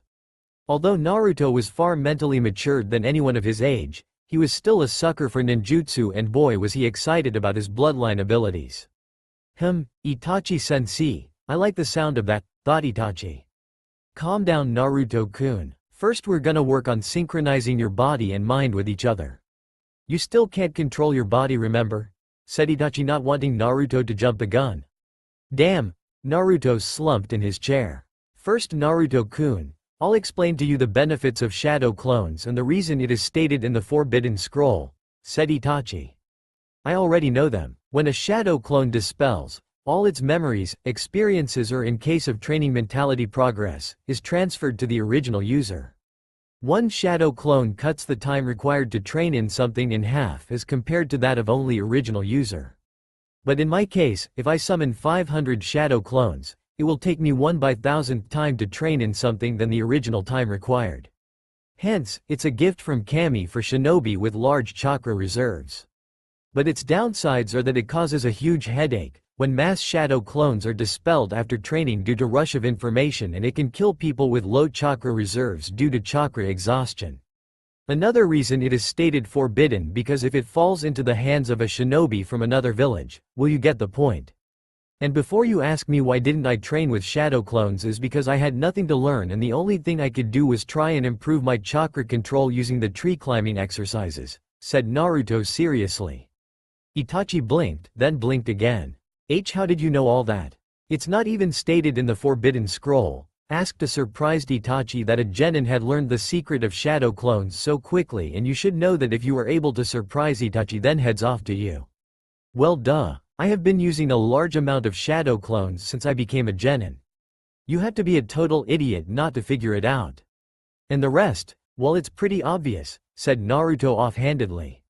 He's a genius, not to mention he has amazing analytical abilities. I can't believe how much talent he used to hide under all that acting, thought an amazed Itachi. Okay, now tell me earlier when you used half of your chakra reserves. How many shadow clones were you able to make? About 250. Why, he is mini Kisame in terms of chakra, thought Itachi. Now you again use half of your chakra reserves. Let's see how many shadow clones you were able to make, said Itachi while Naruto shrugged. Taju Kage Bunshin no Jutsu, Mass Shadow Clone Jutsu. Neither of them were prepared for what they saw. They were at least 500 shadow clones yelling obscenities at Naruto as they were not able to stand. Holy shit, both thought simultaneously. This is half of your chakra reserves? Questioned Itachi dumbly. Whoa, my chakra reserves have skyrocketed along with my chakra control. I could easily mold my chakra this time, said an excited Naruto. After coming over his initial shock, Itachi ordered Naruto's clones to start training to control their bodies.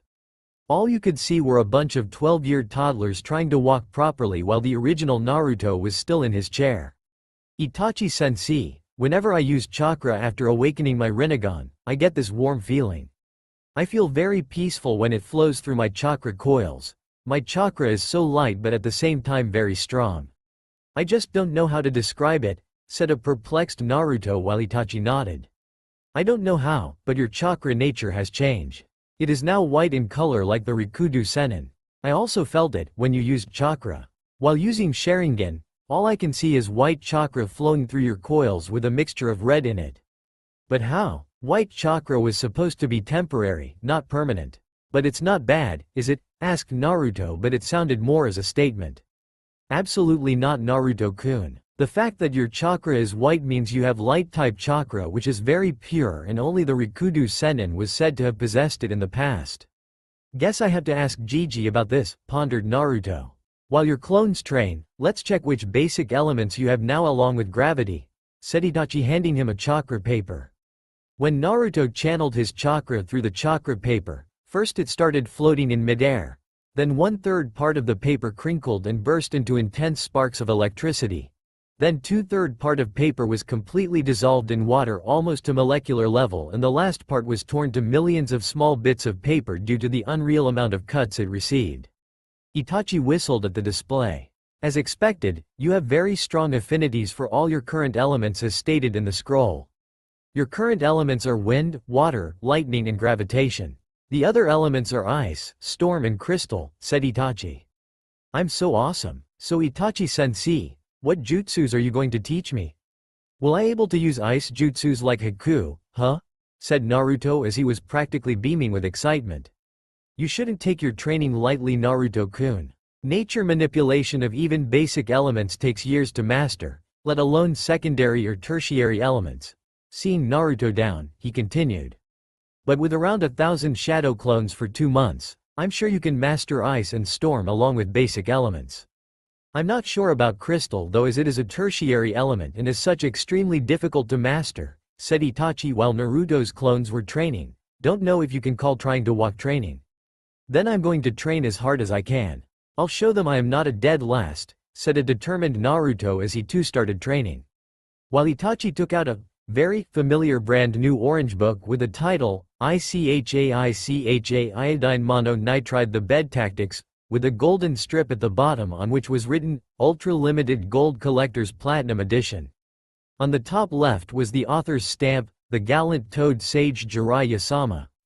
In the middle of the front cover was a drawn picture of a long spiky white-haired man giggling perversely while he was groping a blonde-haired woman's voluptuous S and was giving a V for victory sign. The blonde-haired woman had her hair in two thin ponytails. Guess who the woman is and get a cookie. Just below the picture was written "Heaven hath no pleasure like a blondie fucked." Why does this chick seem familiar, thought a suspicious Itachi. He shrugged and opened the book as he started reading while giggling perversely as blood started seeping out of his nose. One of Naruto's clones, upon seeing Itachi, thought, he is reading that same orange book while giggling just like Kakashi-sensei. I've got to find out what's so funny. Time skip. After half an hour in Tsukiyomi. After relentlessly practicing for half an hour with 500 shadow clones, Naruto was finally synchronized with his body and his shadow clones were now sparring among themselves. He was surprised to find out the increase in his strength and speed. He was expecting his body to be stronger but not that much. Itachi too was surprised a bit. His speed and strength is up to low Junin level right now, but he can be easily taken down in taijutsu by an experienced Junin, thought Itachi after observing Naruto for a while. Alright Naruto, that's enough. Now dispel all your shadow clones, 20 at a time, said Itachi as he put his precious book back in his robe. Naruto nodded as he dispelled all his clones after some time and felt a mild headache.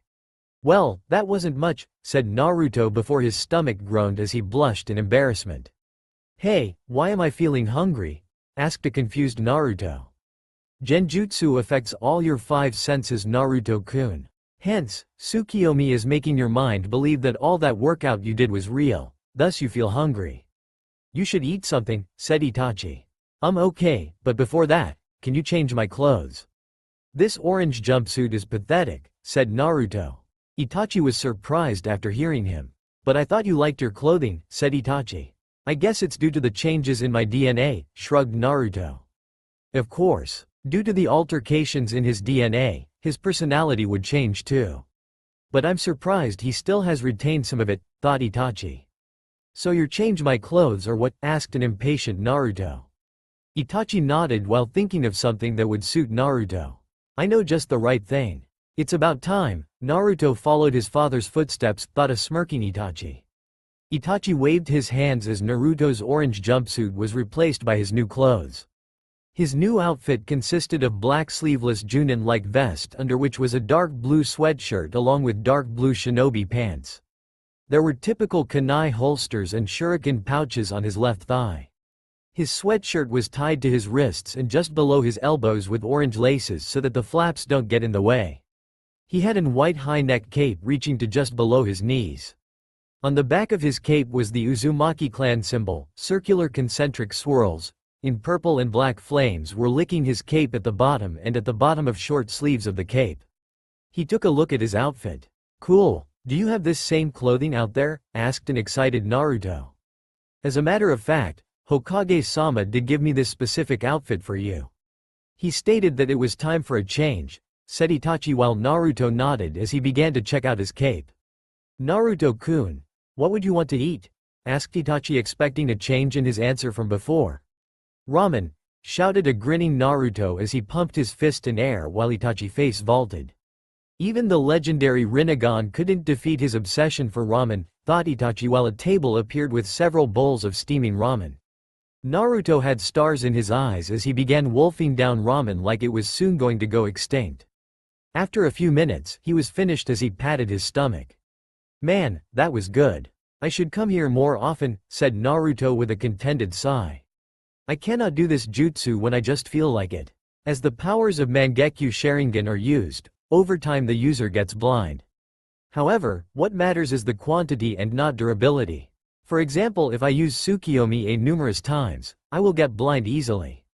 But if I use the Tsukiyomi for the same amount of time but only once, it will have less effect on my eyes, which is the exact thing I'm doing right now, explained Itachi seriously. Naruto's eyes widened as he heard the side effects of Mangekyo Sharingan.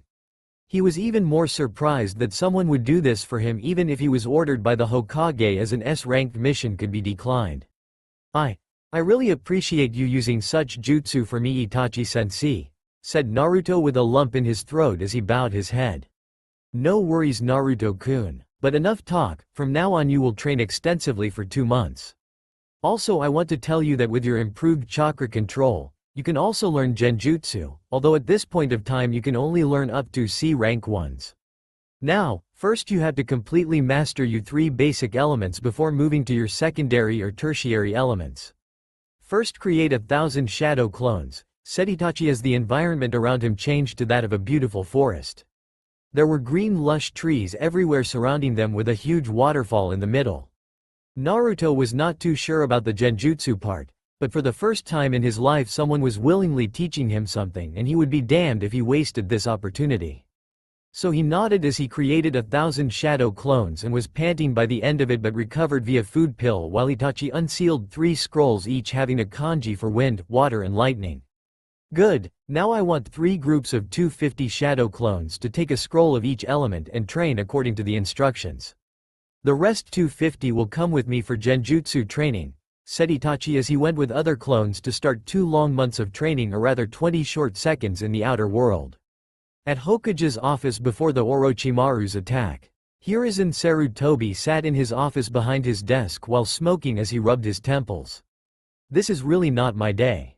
Why do I have to face the wrath of those 4? They sure aren't going to spare me when they hear what I have planned for Naruto-kun in the Forest of Death, thought the Hokage while he was sweating bullets. In front of him stood the famous 4 ice queens of Konoha who have never gone on a date with any man. While they were only 19 years old, they had the body of a goddess. Each having her own traits. They were the hottest and most wanted kunoichi in the village and probably the most dangerous. They were always found in group and watched each other's backs. All of them were prodigies in their own way, having made Junin at the age of 16 and were best friends. The first was a woman of striking beauty with milk creamy flawless skin. Her black curly hair, red lipstick, bluish eyelids and crimson eyes only added to her appearance. She had all the curves in the right places with luscious D-cup S, slim waist and toned legs. She wore a red short-sleeve loose shirt over which were white wrappings covering the upper half of her body to her upper thighs while having a leaf hide on her forehead. The second was a Y woman with a tan flawless skin having purple pineapple-like hair, no lipstick and brown eyes. She wore a rather revealing fishnet almost showing her D-cup S with a peach-colored trench coat and a very short skirt easily crossing the boundary of appropriate. The third was also a beautiful woman having brown hair, black eyes, reddish-pink lipstick, blue stripe markings on her cheeks, 2 longer than normal canines, C-cup S and her skin tone was the fairest amongst them. She wore a typical Junin attire with the exception that she wore tight black shorts instead of dark blue shinobi pants. And the last of them was a woman of amazing beauty. She had long blue silky hair, emerald green shining eyes, blue lipstick, C-cup S, amazingly soft creamy skin for a kenjutsu user like her and had 2 swords wrapped to her back. She wore a typical Junin attire with the exception of having an armor in place of a Junin vest which accentuated her figure all the more.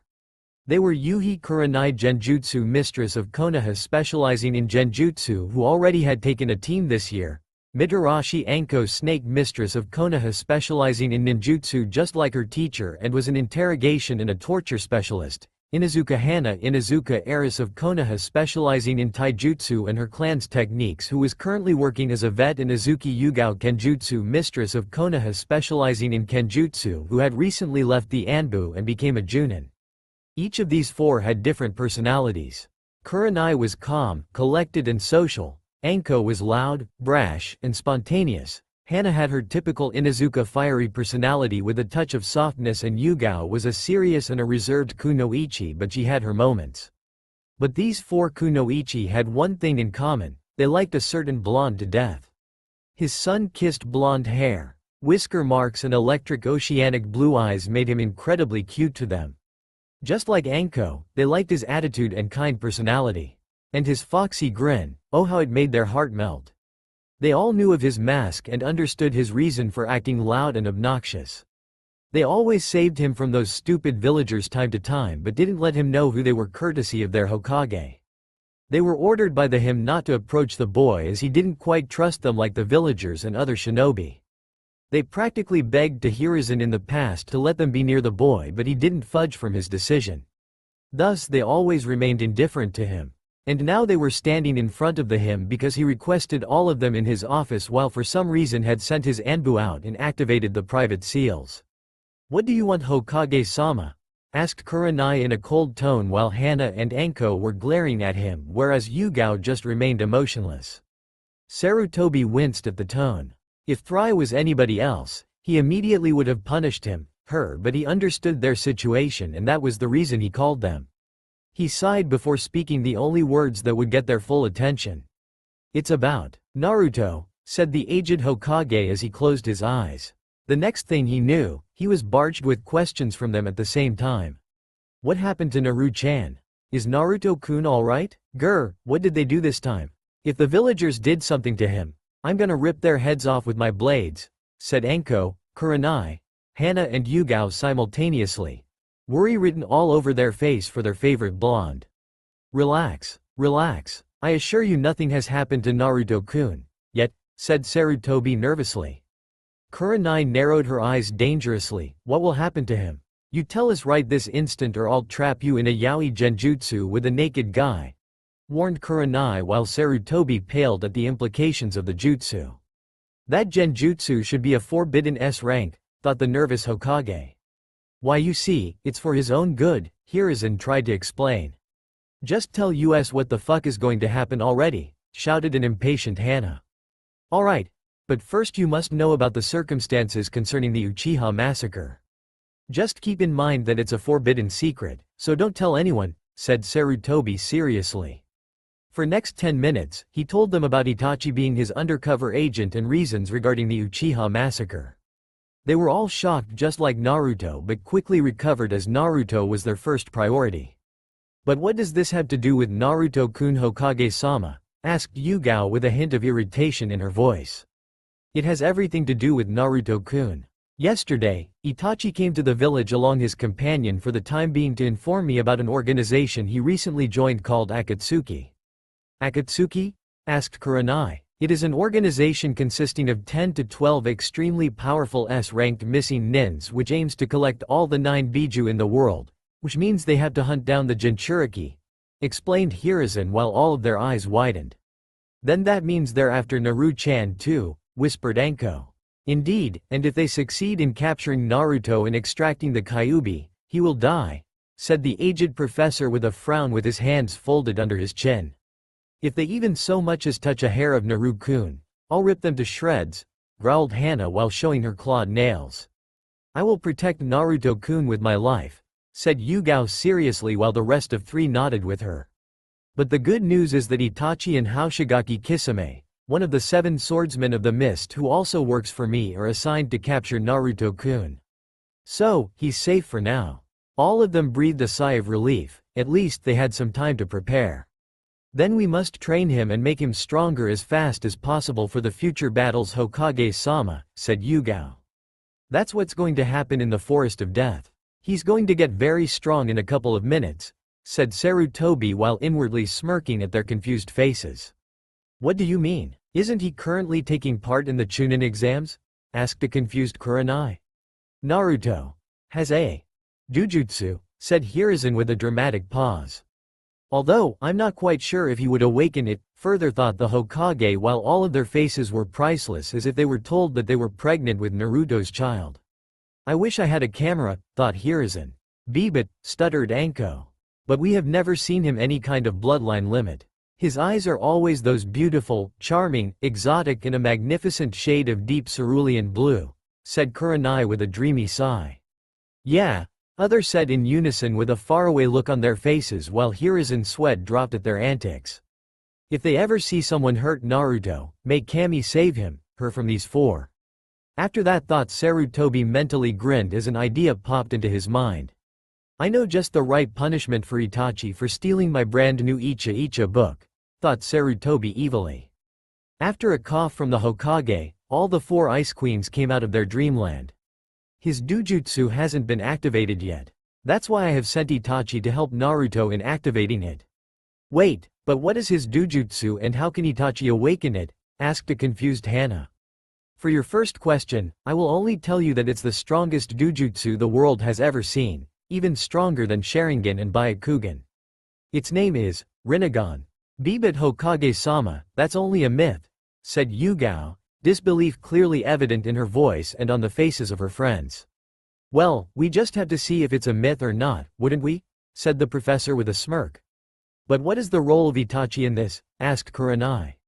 We shall see in my crystal ball. It is about time that Itachi and Kisame intercepted Team 7 inches, said Hiruzen as he went over to his crystal ball with the four of them following him. But they weren't prepared for what they saw. There standing in a clearing was Orochimaru, who was holding a bruised and a battered Naruto by his neck. Naruto-kun! Shouted Kurenai while Anko was clenching her fists like she was ready to tear the crystal ball apart. Damn you snake bastard, if my Naru-chan dies today, I'm gonna torture you so bad that your experiments would look like a dango, thought a furious Anko while Hana and her dogs were growling. Hokage-sama, we have to save him. I can't afford to lose him, said Yugao frantically. Curse you Orochimaru, you four, we're going there, now, yelled the Hokage. Just as they were about to leave, Sarutobi saw a glimpse of the present scene in the crystal ball. Wait, what now you old coot? Naru-chan can die any second now, shouted a frustrated Anko. Calm down. Itachi and Kisame are there, they'll take care of everything. There's no need for our interference in the second examination, said the Hokage while all of them breathed a sigh of relief. They then gathered around the crystal ball and saw that Orochimaru had fled the scene. Hey, what the hell is happening? Why is Naru-kun screaming and what is that white chakra? Said Hana after observing for some time. All of them had to shield their eyes as the crystal orb flared white due to the amount of white chakra that Naruto was exploding with. Even though I can't sense his chakra, I can still tell this white chakra is very powerful, said Kurenai while blocking her eyes. Hey, would you kindly tell us what the hell is going on here? Yelled Anko.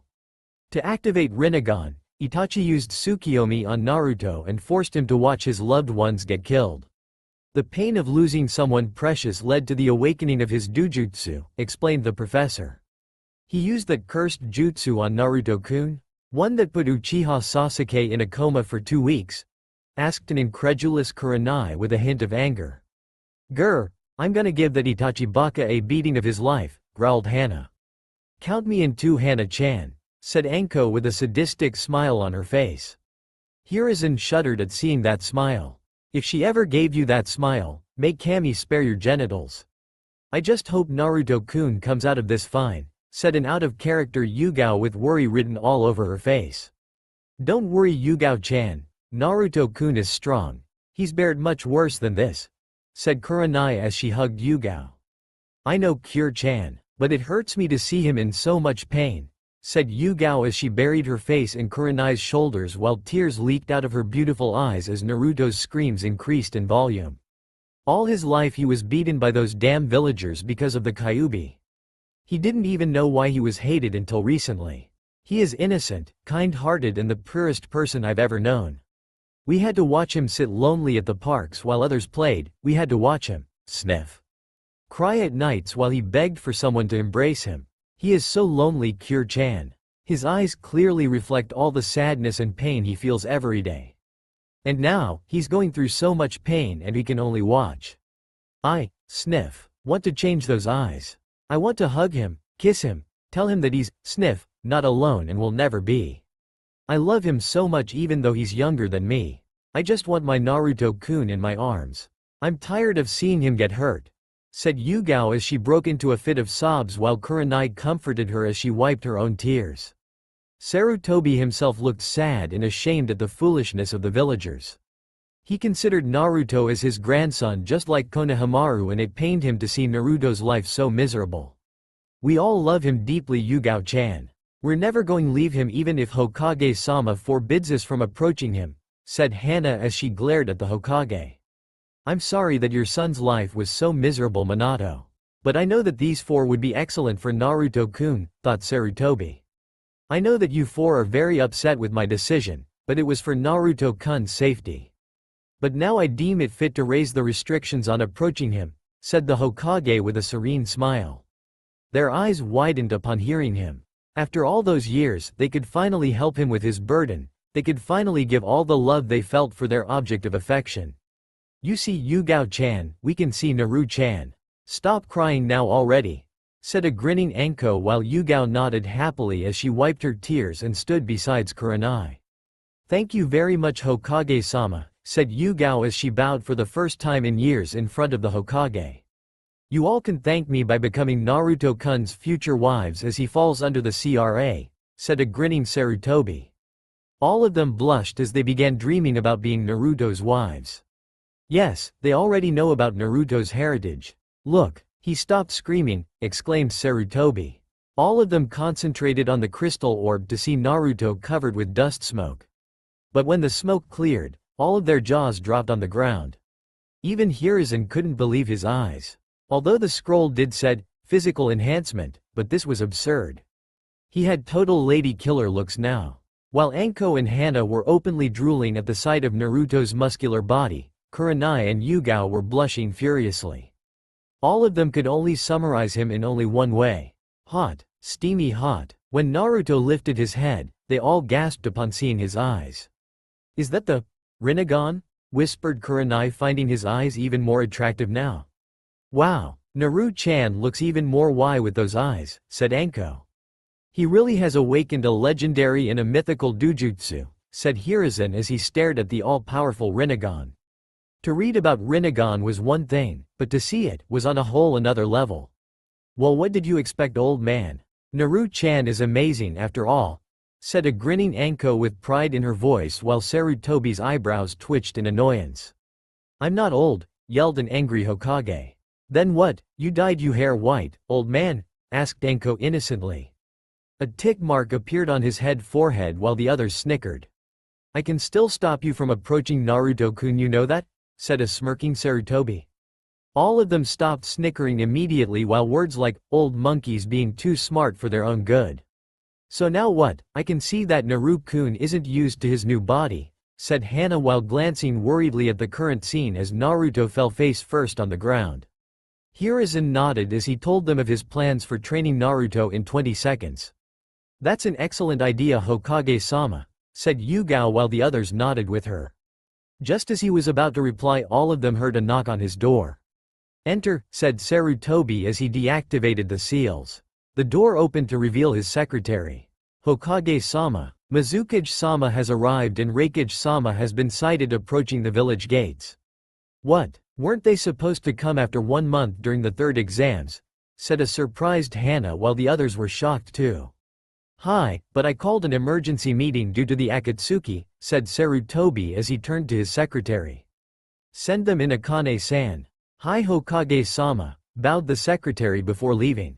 Alright you four, I wished we could see more of the events concerning Naruto-kun, but you have to leave now, said Hiruzen while all of them groaned as they really wanted to see the results of Naruto's training.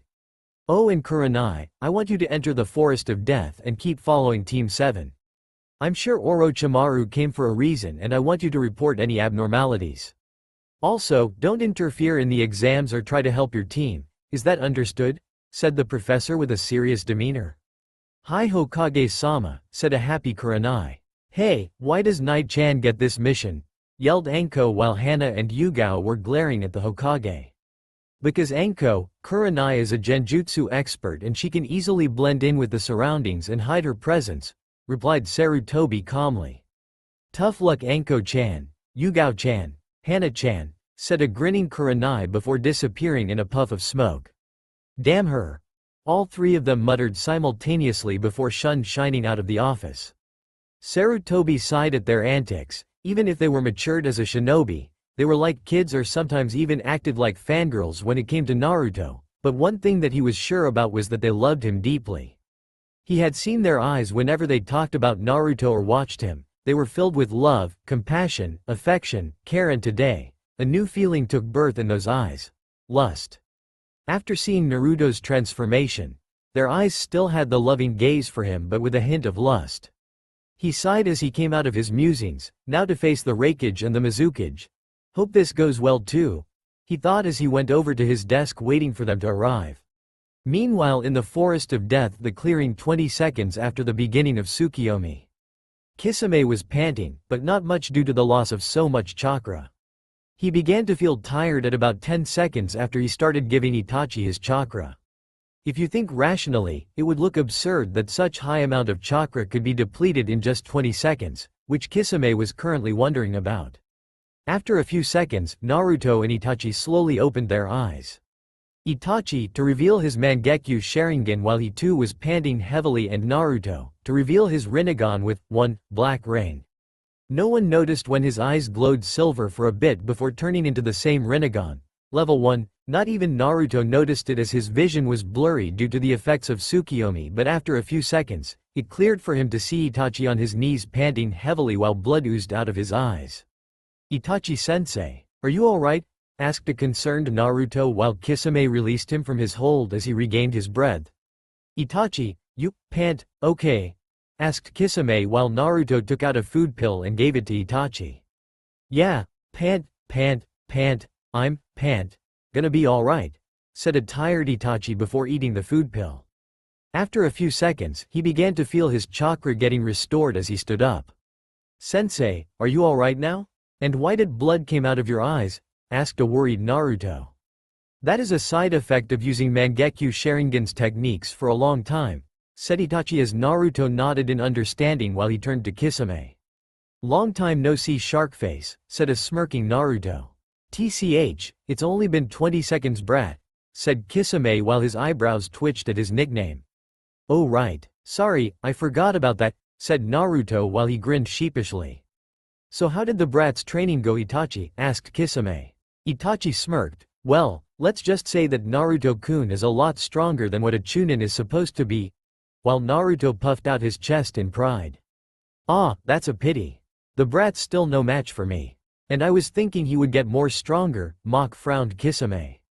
A tick mark appeared on Naruto's forehead, but he decided to play it cool. You said something, Sharkface?" asked Naruto innocently. "Why you?" growled Kisame before he was interrupted. "Can it, Kisame? We don't have much time," said Itachi calmly while Kisame, HMPHED, in response. "Hehe. Gotta thank Kakashi-sensei for that," thought a smirking Naruto. "Naruto," said Itachi, gaining his attention while taking out a small sealing scroll from under his Akatsuki robes. "Here, this scroll contains the same outfit that Hokage-sama gave me," said Itachi as he threw the scroll in Naruto's direction. "Thanks, sensei," said Naruto after catching the scroll. "Before we go, I want you to know that after this exam, preliminaries would take place before the third examination where the contestants would fight each other. I know that it will be tough just after the second examination, but it is mainly to weed out some genins before the third exams," said Itachi. "But why eliminate the contestants who passed the second exam?" said a confused Naruto. "According to Hokage-sama, there is a competitive batch this year and he's sure that many genins will pass the second exam. In the third exams, the genins fight each other in front of the nobles and merchants from all over the world. Hence we can't waste their time and therefore only a limited number of fights can happen," explained Itachi while Naruto nodded in understanding. "Also, the Raikage, Mizukage, Hokage and almost all the Junins of Konoha will watch the preliminaries closely. So don't hold back and show them what you can do. About your dujutsu, I think you should reveal it in the preliminaries too. Believe me, you would love the look on their faces," said Itachi as he remembered his clan members' faces when he activated Sharingan at an early age while Kisame remained quiet and Naruto nodded. "I hope we meet again, Naruto-kun, and if possible, keep a watch on Sasuke." "I will try, sensei, and thanks for everything," said Naruto as Itachi nodded. "Until next time, brat," said a grinning Kisame before the Akatsuki duo shunshined out of the clearing while Itachi did some hand seals to deactivate the barriers.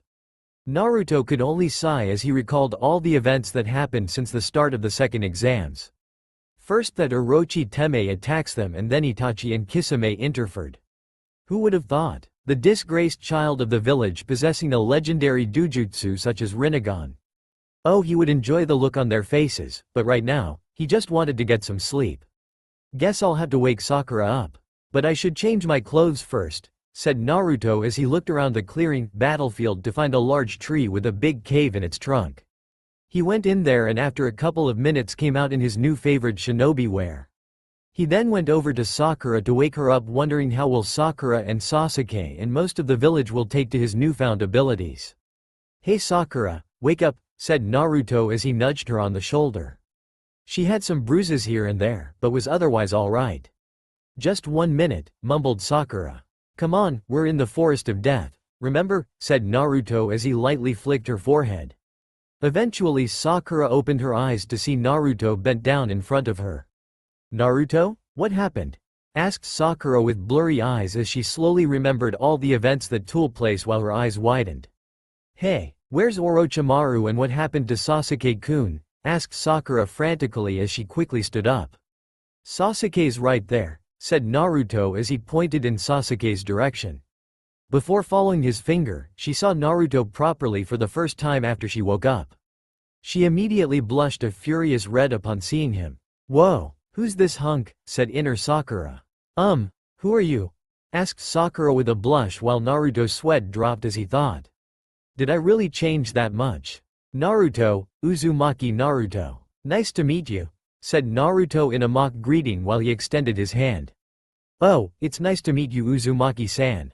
Wait what?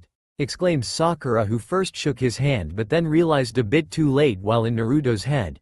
A chibi Naruto was laughing his ass off. She fell for it. Oh damn, I can't believe it.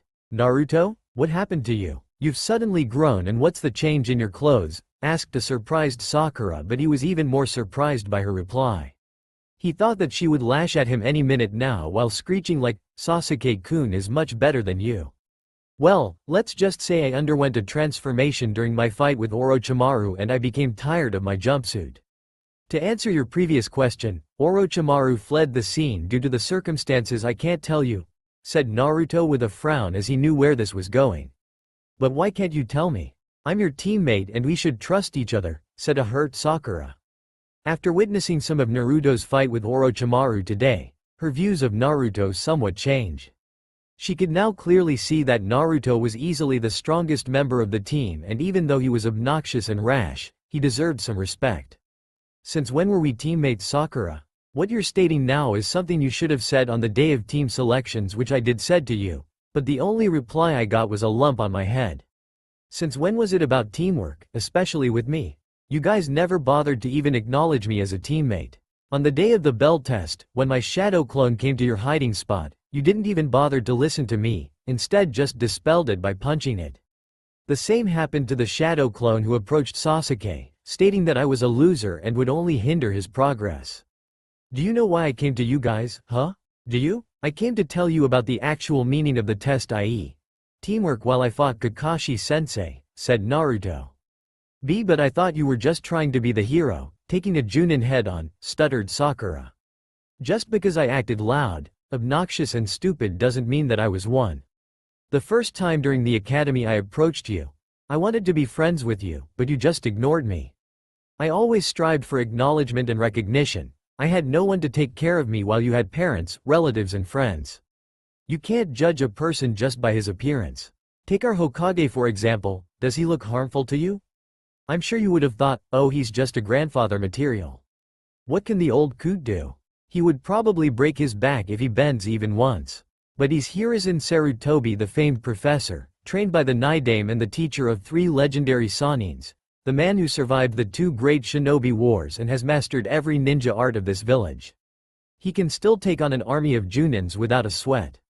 Appearances are the biggest deceptions for a shinobi. Seeing Kakashi-sensei's lazy attitude, you would have thought he would be taken down rather easily by a surprise attack, but he's always dead on alert and ready for any kind of attack. If you would have tried to know me, you could have seen the real me.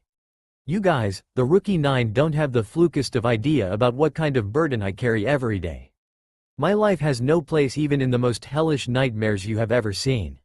I dare you or anyone in this village to live my life for at least 1 month, then you'll know what Uzumaki Naruto is all about. Then you'll know the story of the so-called dead last, said Naruto angrily while Sakura was shocked to the core. All that was, just a mask? A mask that none of us could see through? We always thought that he was the weakest of us, but in reality, he was the strongest, much stronger than us. But the bottom line is that you've nothing to gain my trust, Sakura, and you know it. So don't even bother asking anything, said Naruto in a cold tone while he went over to Sasuke and slung him on his back. Meanwhile, Sakura bowed her head in shame as she remembered all the times when she looked down on Naruto for no apparent reason. She will make sure that she'll at least be able to remain friends with him. I'm sorry Naruto, but from now on, I'll treat you with the respect you deserve even if Sasuke-kun objects to it, thought Sakura. Come on, over here. I found a cave for us to rest up a bit. We still have 4 days left, said Naruto while pointing to the large hole in a tree trunk. Sakura followed while she felt more sad as she noticed the lack of "chan" to her name. He laid Sasuke down while Sakura entered the lightly lit cave, seeing that the sun was now setting down. Those clothes look good on you Naruto, said Sakura with a sincere smile. Naruto was surprised when he heard the compliment. Sakura had never said anything nice to him. What was up with her all of a sudden? I know that I treated you very badly ever since I met you. But I'm now determined to change and earn your trust and friendship, said a determined Sakura. Naruto was taken aback by the fact that Sakura wanted to be friends with him, something he wanted in the academy, while his lips slowly turned into a small smile. I guess everyone deserves a second chance, but I have to keep an eye on her if she's planning something, thought Naruto with an almost unnoticeable smile. I'll think about it, but you should check on Sasuke's condition, he's pretty beaten up, said Naruto as he pointed to Sasuke beside him with his thumb. Oh right, I almost forgot about Sasuke-kun, said Sakura while she hurriedly went over to Sasuke before she started applying bandages to his wounds from a first aid medic kit she seemed to carry. Naruto, he's running a high fever.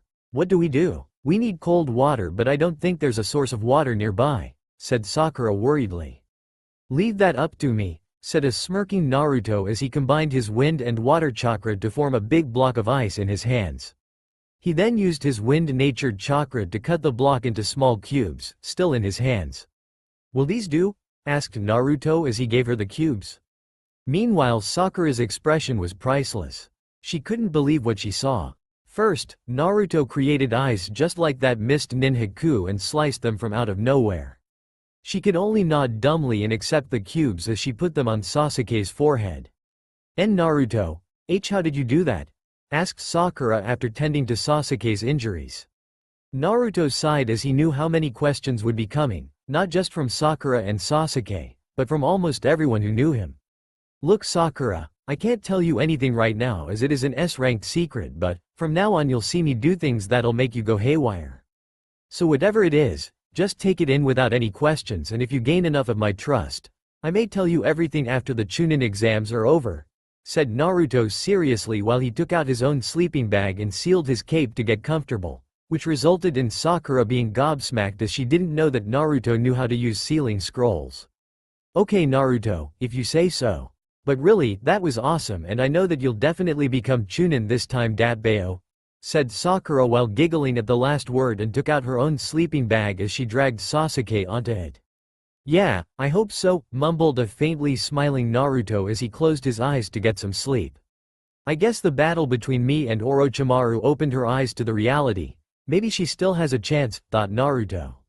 Well, I'm going to keep watch as I don't feel like sleeping. I'll wake you up if something happens, said Sakura as she walked towards the exit of their temporary shelter.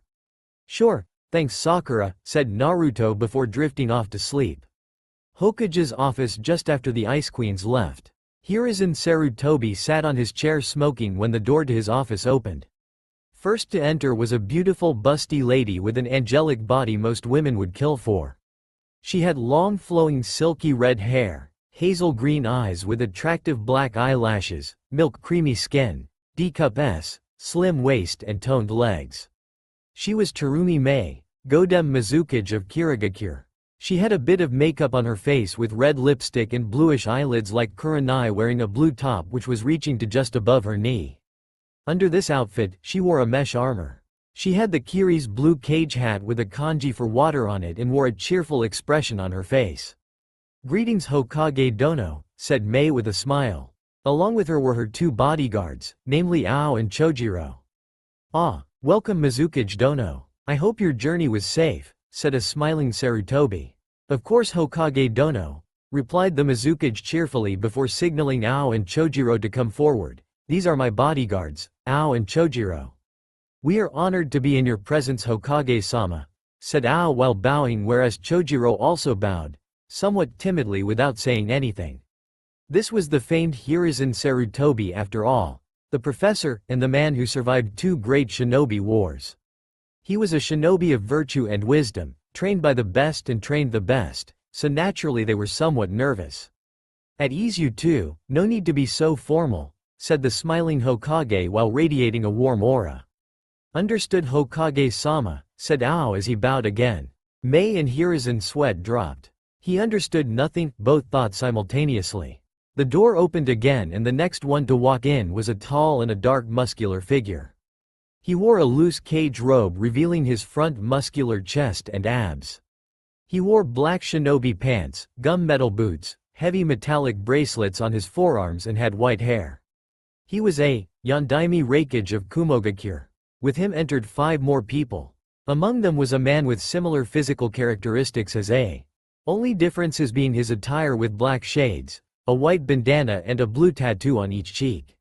He was Kurabi, Killer B, Jinchuriki of the Hachibi. Next was a 17-year-old teen with long blonde hair, greenish-yellow slitted eyes with an orange contrast to the pupil. She had red lipstick, her hair in a single ponytail. She wore a Junin attire and had a Kumo Hite 8 on her forehead.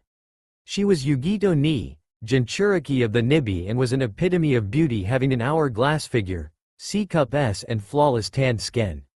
Next was her adoptive sister, Samui ni, having short blonde hair, light blue eyes and was rather well endowed for her age, especially her chest region. She had D-cup S often leading to cramps and aches in her shoulders, was 14 years old and wore a Chunin attire. Next to her were her 2 dark-skinned 14-years-old teammates Karui and Omoi, who wore identical Chunin attires. Karui had an "will take no bullshit" look on her face while Omoi was sucking on a lollipop having an anxious look on his face. Hokage Dono, Mizukage Dono, bowed in respect along with his companions. Hiruzen too stood up from his chair and bowed. "I'm glad that you could take time from your busy schedule to attend this emergency meeting," said the Hokage with a smile.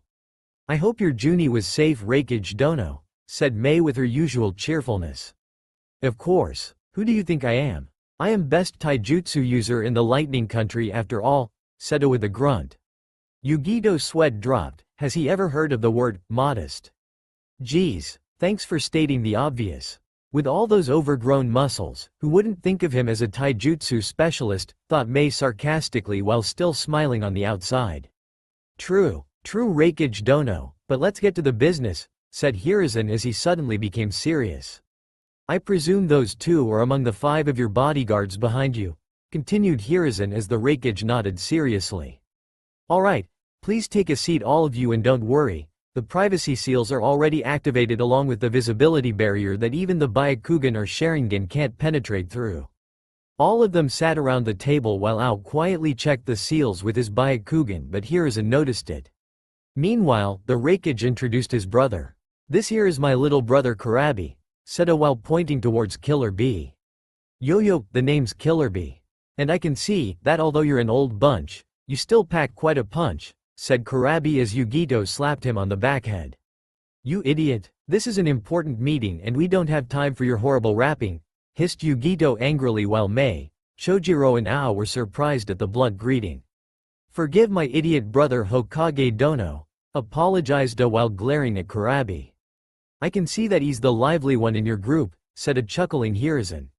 "But also, he's the Jinchuriki of the Hachibi and can control it up to 5 tails," said A seriously while the Kiri group's eyes widened. To control 5 tails of a Biju was no easy task. Even their Yondaime Mizukage Yagura of the Sanbi had sometimes trouble in controlling the 3rd tail while Hiruzen remained calm. This is Yugito ni, Jinchuriki of the Nibi and can currently control only 1 tail. "These 3 are Kurabi's students Karui, Omoi and Samui," said A while Hiruzen and Mei sweat dropped. Even his students' names have a rhyme to them. I wonder if he gave it to them, thought Mei and Sarutobi simultaneously. I'm sure they will be glad to see their 2 fellow Jinchuriki here, said Sarutobi. "Ah, the Kyuubi Jinchuriki. But who's the other one?" asked Mei. "The other one is the Sunas Jinchuriki Sabaku no Gara, hosting the Ichibi and son of the Yondaime Case Cage," said the Hokage seriously. "Alright, I think it's time we the main issue here, i.e. the Akatsuki," said A while Sarutobi nodded. Hi, but there is one thing I must inform you about is that I have 2 spies in that organization, so it will be somewhat easy to keep track of their movements. 2? You only told me about Uchiha Itachi, but who's the other one? Asked a confused A. By the approval of Mizukage Dono here, Hoshigaki Kisame is my other spy as he's not liked much in Kiri, said Sarutobi. A whistled, that's a huge bonus. I've heard about the chakra reserves of that guy being equal to a Jinchuriki. But there's another main reason for this meeting. Reikage Dono. I hope you remember that you owe me for the Hyuga incident because of your previous Reikage, said Hiruzen with his piercing gaze fixated on A who nodded. And Mizukage Dono, I'm sure that after the Bloodline Warju being finished, that Kiri is in its weakened state right now and you would be looking for some alliances, continued Sarutobi. Mei nodded, but what are you? But she was interrupted by a loud cry and the sound of glass being broken. Dynamic entry. Sarutobi face-palmed himself while crying anime tears muttering things like, why now? And, what have I done to deserve this? Everybody, except the Hokage, turned their heads to see the most horrible sight in their ninja careers that would haunt them in their most vicious nightmares for the rest of their lives.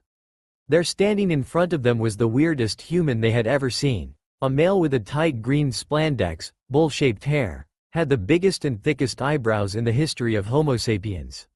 What added more to his nightmarish appearance was that he was standing in a thumbs-up pose and his teeth were shining so much that even Amaterasu and Tsukiyomi would feel jealous. So much shine was there that all of them had to cover their eyes. Even Killerby, who had his shades, couldn't pierce through this strange flash illumination effect. Damn, I forgot the physical barrier.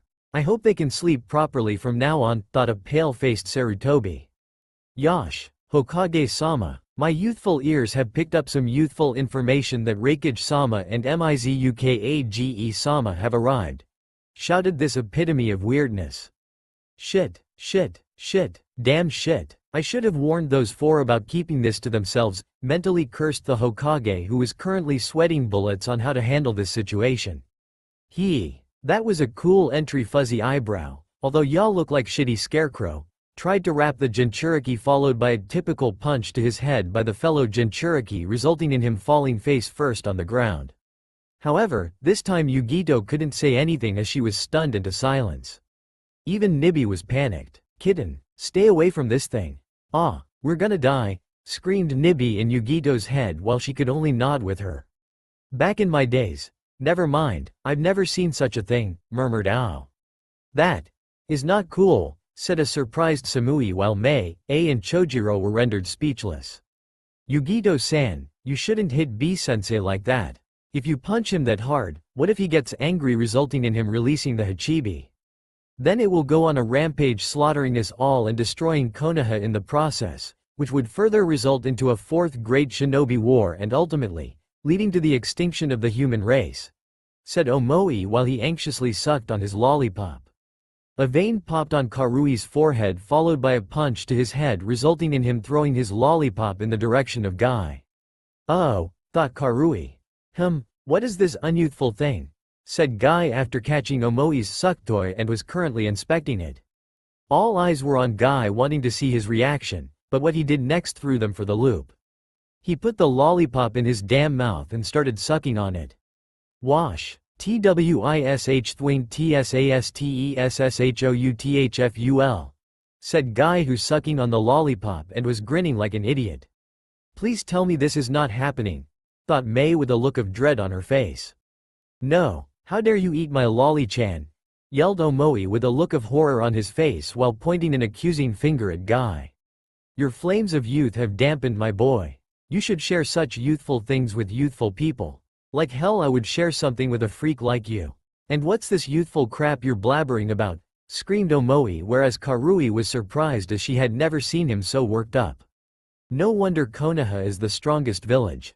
With people like him here, wars can be won with just his appearance, thought as Omoi and Guy continued to argue. Hokage Dono, I would advise that you send this man out and continue with this meeting, said a smiling Mei while her eyebrows twitched constantly. She was really resisting the urge to melt this man's unyouthful balls. Hiruzen nodded and ordered Guy to leave the office. As you wish, Hokage-sama. Reverse dynamic entry, yelled Guy before leaving the office and breaking another window in the process, the cursed lollipop still in his mouth while a tick mark appeared on Sarutobi's forehead. He just had to break another window, thought the Hokage while Omoi was sulking at the corner muttering words like, Lolly-chan getting raped, and all. Let's not waste any more time, Hokage Dono, said A after regaining his composure.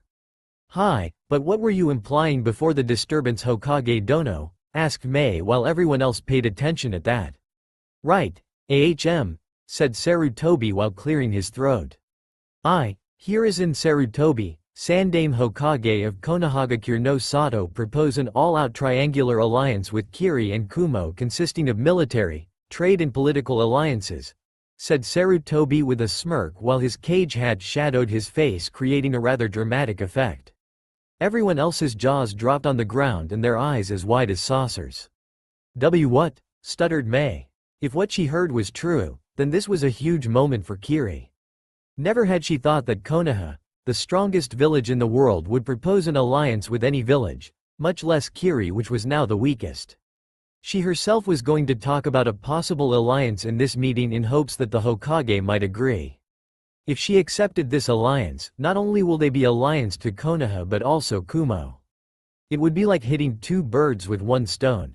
And what more, it was a complete traditional alliance consisting of military, trade and political alliances, meaning that the villages would get full access to each other villages' military, resource cooperation, and they could share their political affairs with each other. Meanwhile, the Raikage was also thinking along the same lines, but he was a bit skeptical. But what's the catch, Hokage Dono? Surely a village as strong as Konoha would like to remain neutral and not risk war with our enemies. You wouldn't want an alliance for nothing, would you? Said the suspicious Raikage. There's no catch about it, Raikage Dono. I simply want this alliance to confront Akatsuki, our common enemy, protect our Jinchuriki and prevent a possible fourth great shinobi war, said Hiruzen seriously. Mizukage-sama, and you have all experienced wars. We know that it is an endless cycle of hatred, fear and pain.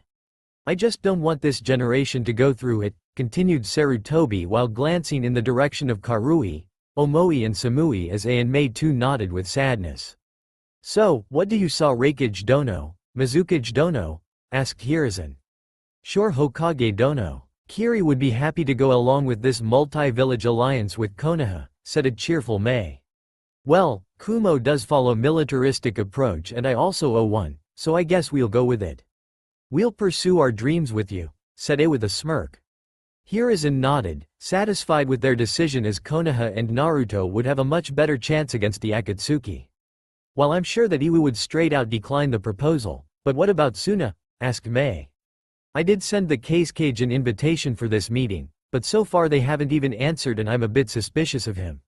Lately, the Wind Daimyo has been cutting Suna's missions short and turning them over to us. Thus they are financially lacking and I think they are about to take some action soon, said the Hokage seriously while Mei and A nodded with a grim look on their faces. Oh ho, now that we have Kiri Kono Kumo alliance, the Akatsuki are going to face on hell of a defiance. You know who opened his rap box. For once, I agree with Sensei. This alliance is cool, said Samui with a smirk while everyone nodded with her with a smile. So where's the Kyuubi Jinchuriki? He must be around 12 years old, asked a curious Raikage. Although the villagers hate him with passion, he is the ray of joyness and purity for this village and is also like a grandson for me. His name is Naruto and is currently taking part in the Chunin exams. Is he strong, Hokage-sama? So far the only thing we've heard about him from the villagers is that he is a shrimp, loud and annoying, a prank master and a dead last who flunked his graduation exams twice, said Yugito. Do not believe those foolish villagers. It was just a part of his mask and he thinks that I don't know about it. You're a Jinchuriki, you should know that the leakage of a Biju's chakra in your chakra coils messes up your chakra control, hence it's difficult to create a bunshin which requires a small amount of chakra, thus the reason for failing twice in the academy, said Sarutobi seriously. But I and Kurabi-sensei passed the examinations in the first year, argued Yugito. That was because Naruto had it worse than a normal Jinchuriki like you should, said Hiruzen. What do you mean, Hokage Dono? How was the boy's life until now? Asked a confused A while the others listened intently. The Nibi, Hachibi or any other Biju except the Kyubi have not caused the magnitude of destruction to a Jinchuriki's village as compared to the destruction the Kyubi caused 12 years ago. More than half of our village was destroyed, 3/4 of our shinobi having families were killed, which gave birth to an infinite amount of fear, pain, anger and hatred to the villagers and the shinobi here. They had to vent their anger on someone, which resulted in Naruto being the scapegoat of their hatred. I'm not justifying their actions, just telling you. For Jinchuriki like you, although people in your village still hate you, they only prefer to keep their distance from you and ignore you. But in Naruto's case, I'm not going to go into the details, but he was treated much harshly than you guys. He was not taught properly by any of the teachers except one, and that too on his passing year, explained the professor with a sad expression on his face, while others too were saddened by this. Meanwhile Yugito and Kurabi were shocked that someone had taken it harder than them and still survived through it. You want to know how strong as he is, right? How about we go see ourselves the preliminaries, said a smirking Hiruzen. Sure Hokage Dono, we would like to see this enigma and his skills, as he does contains the strongest of the Biju, replied Mei happily. I guess so, I've been itching to watch some fights anyway, said A while all of them stood up. The preliminaries would be held in 4 days. Until then you're free to do anything as you wish with my Anbu trailing you for security purposes, so please cooperate with them.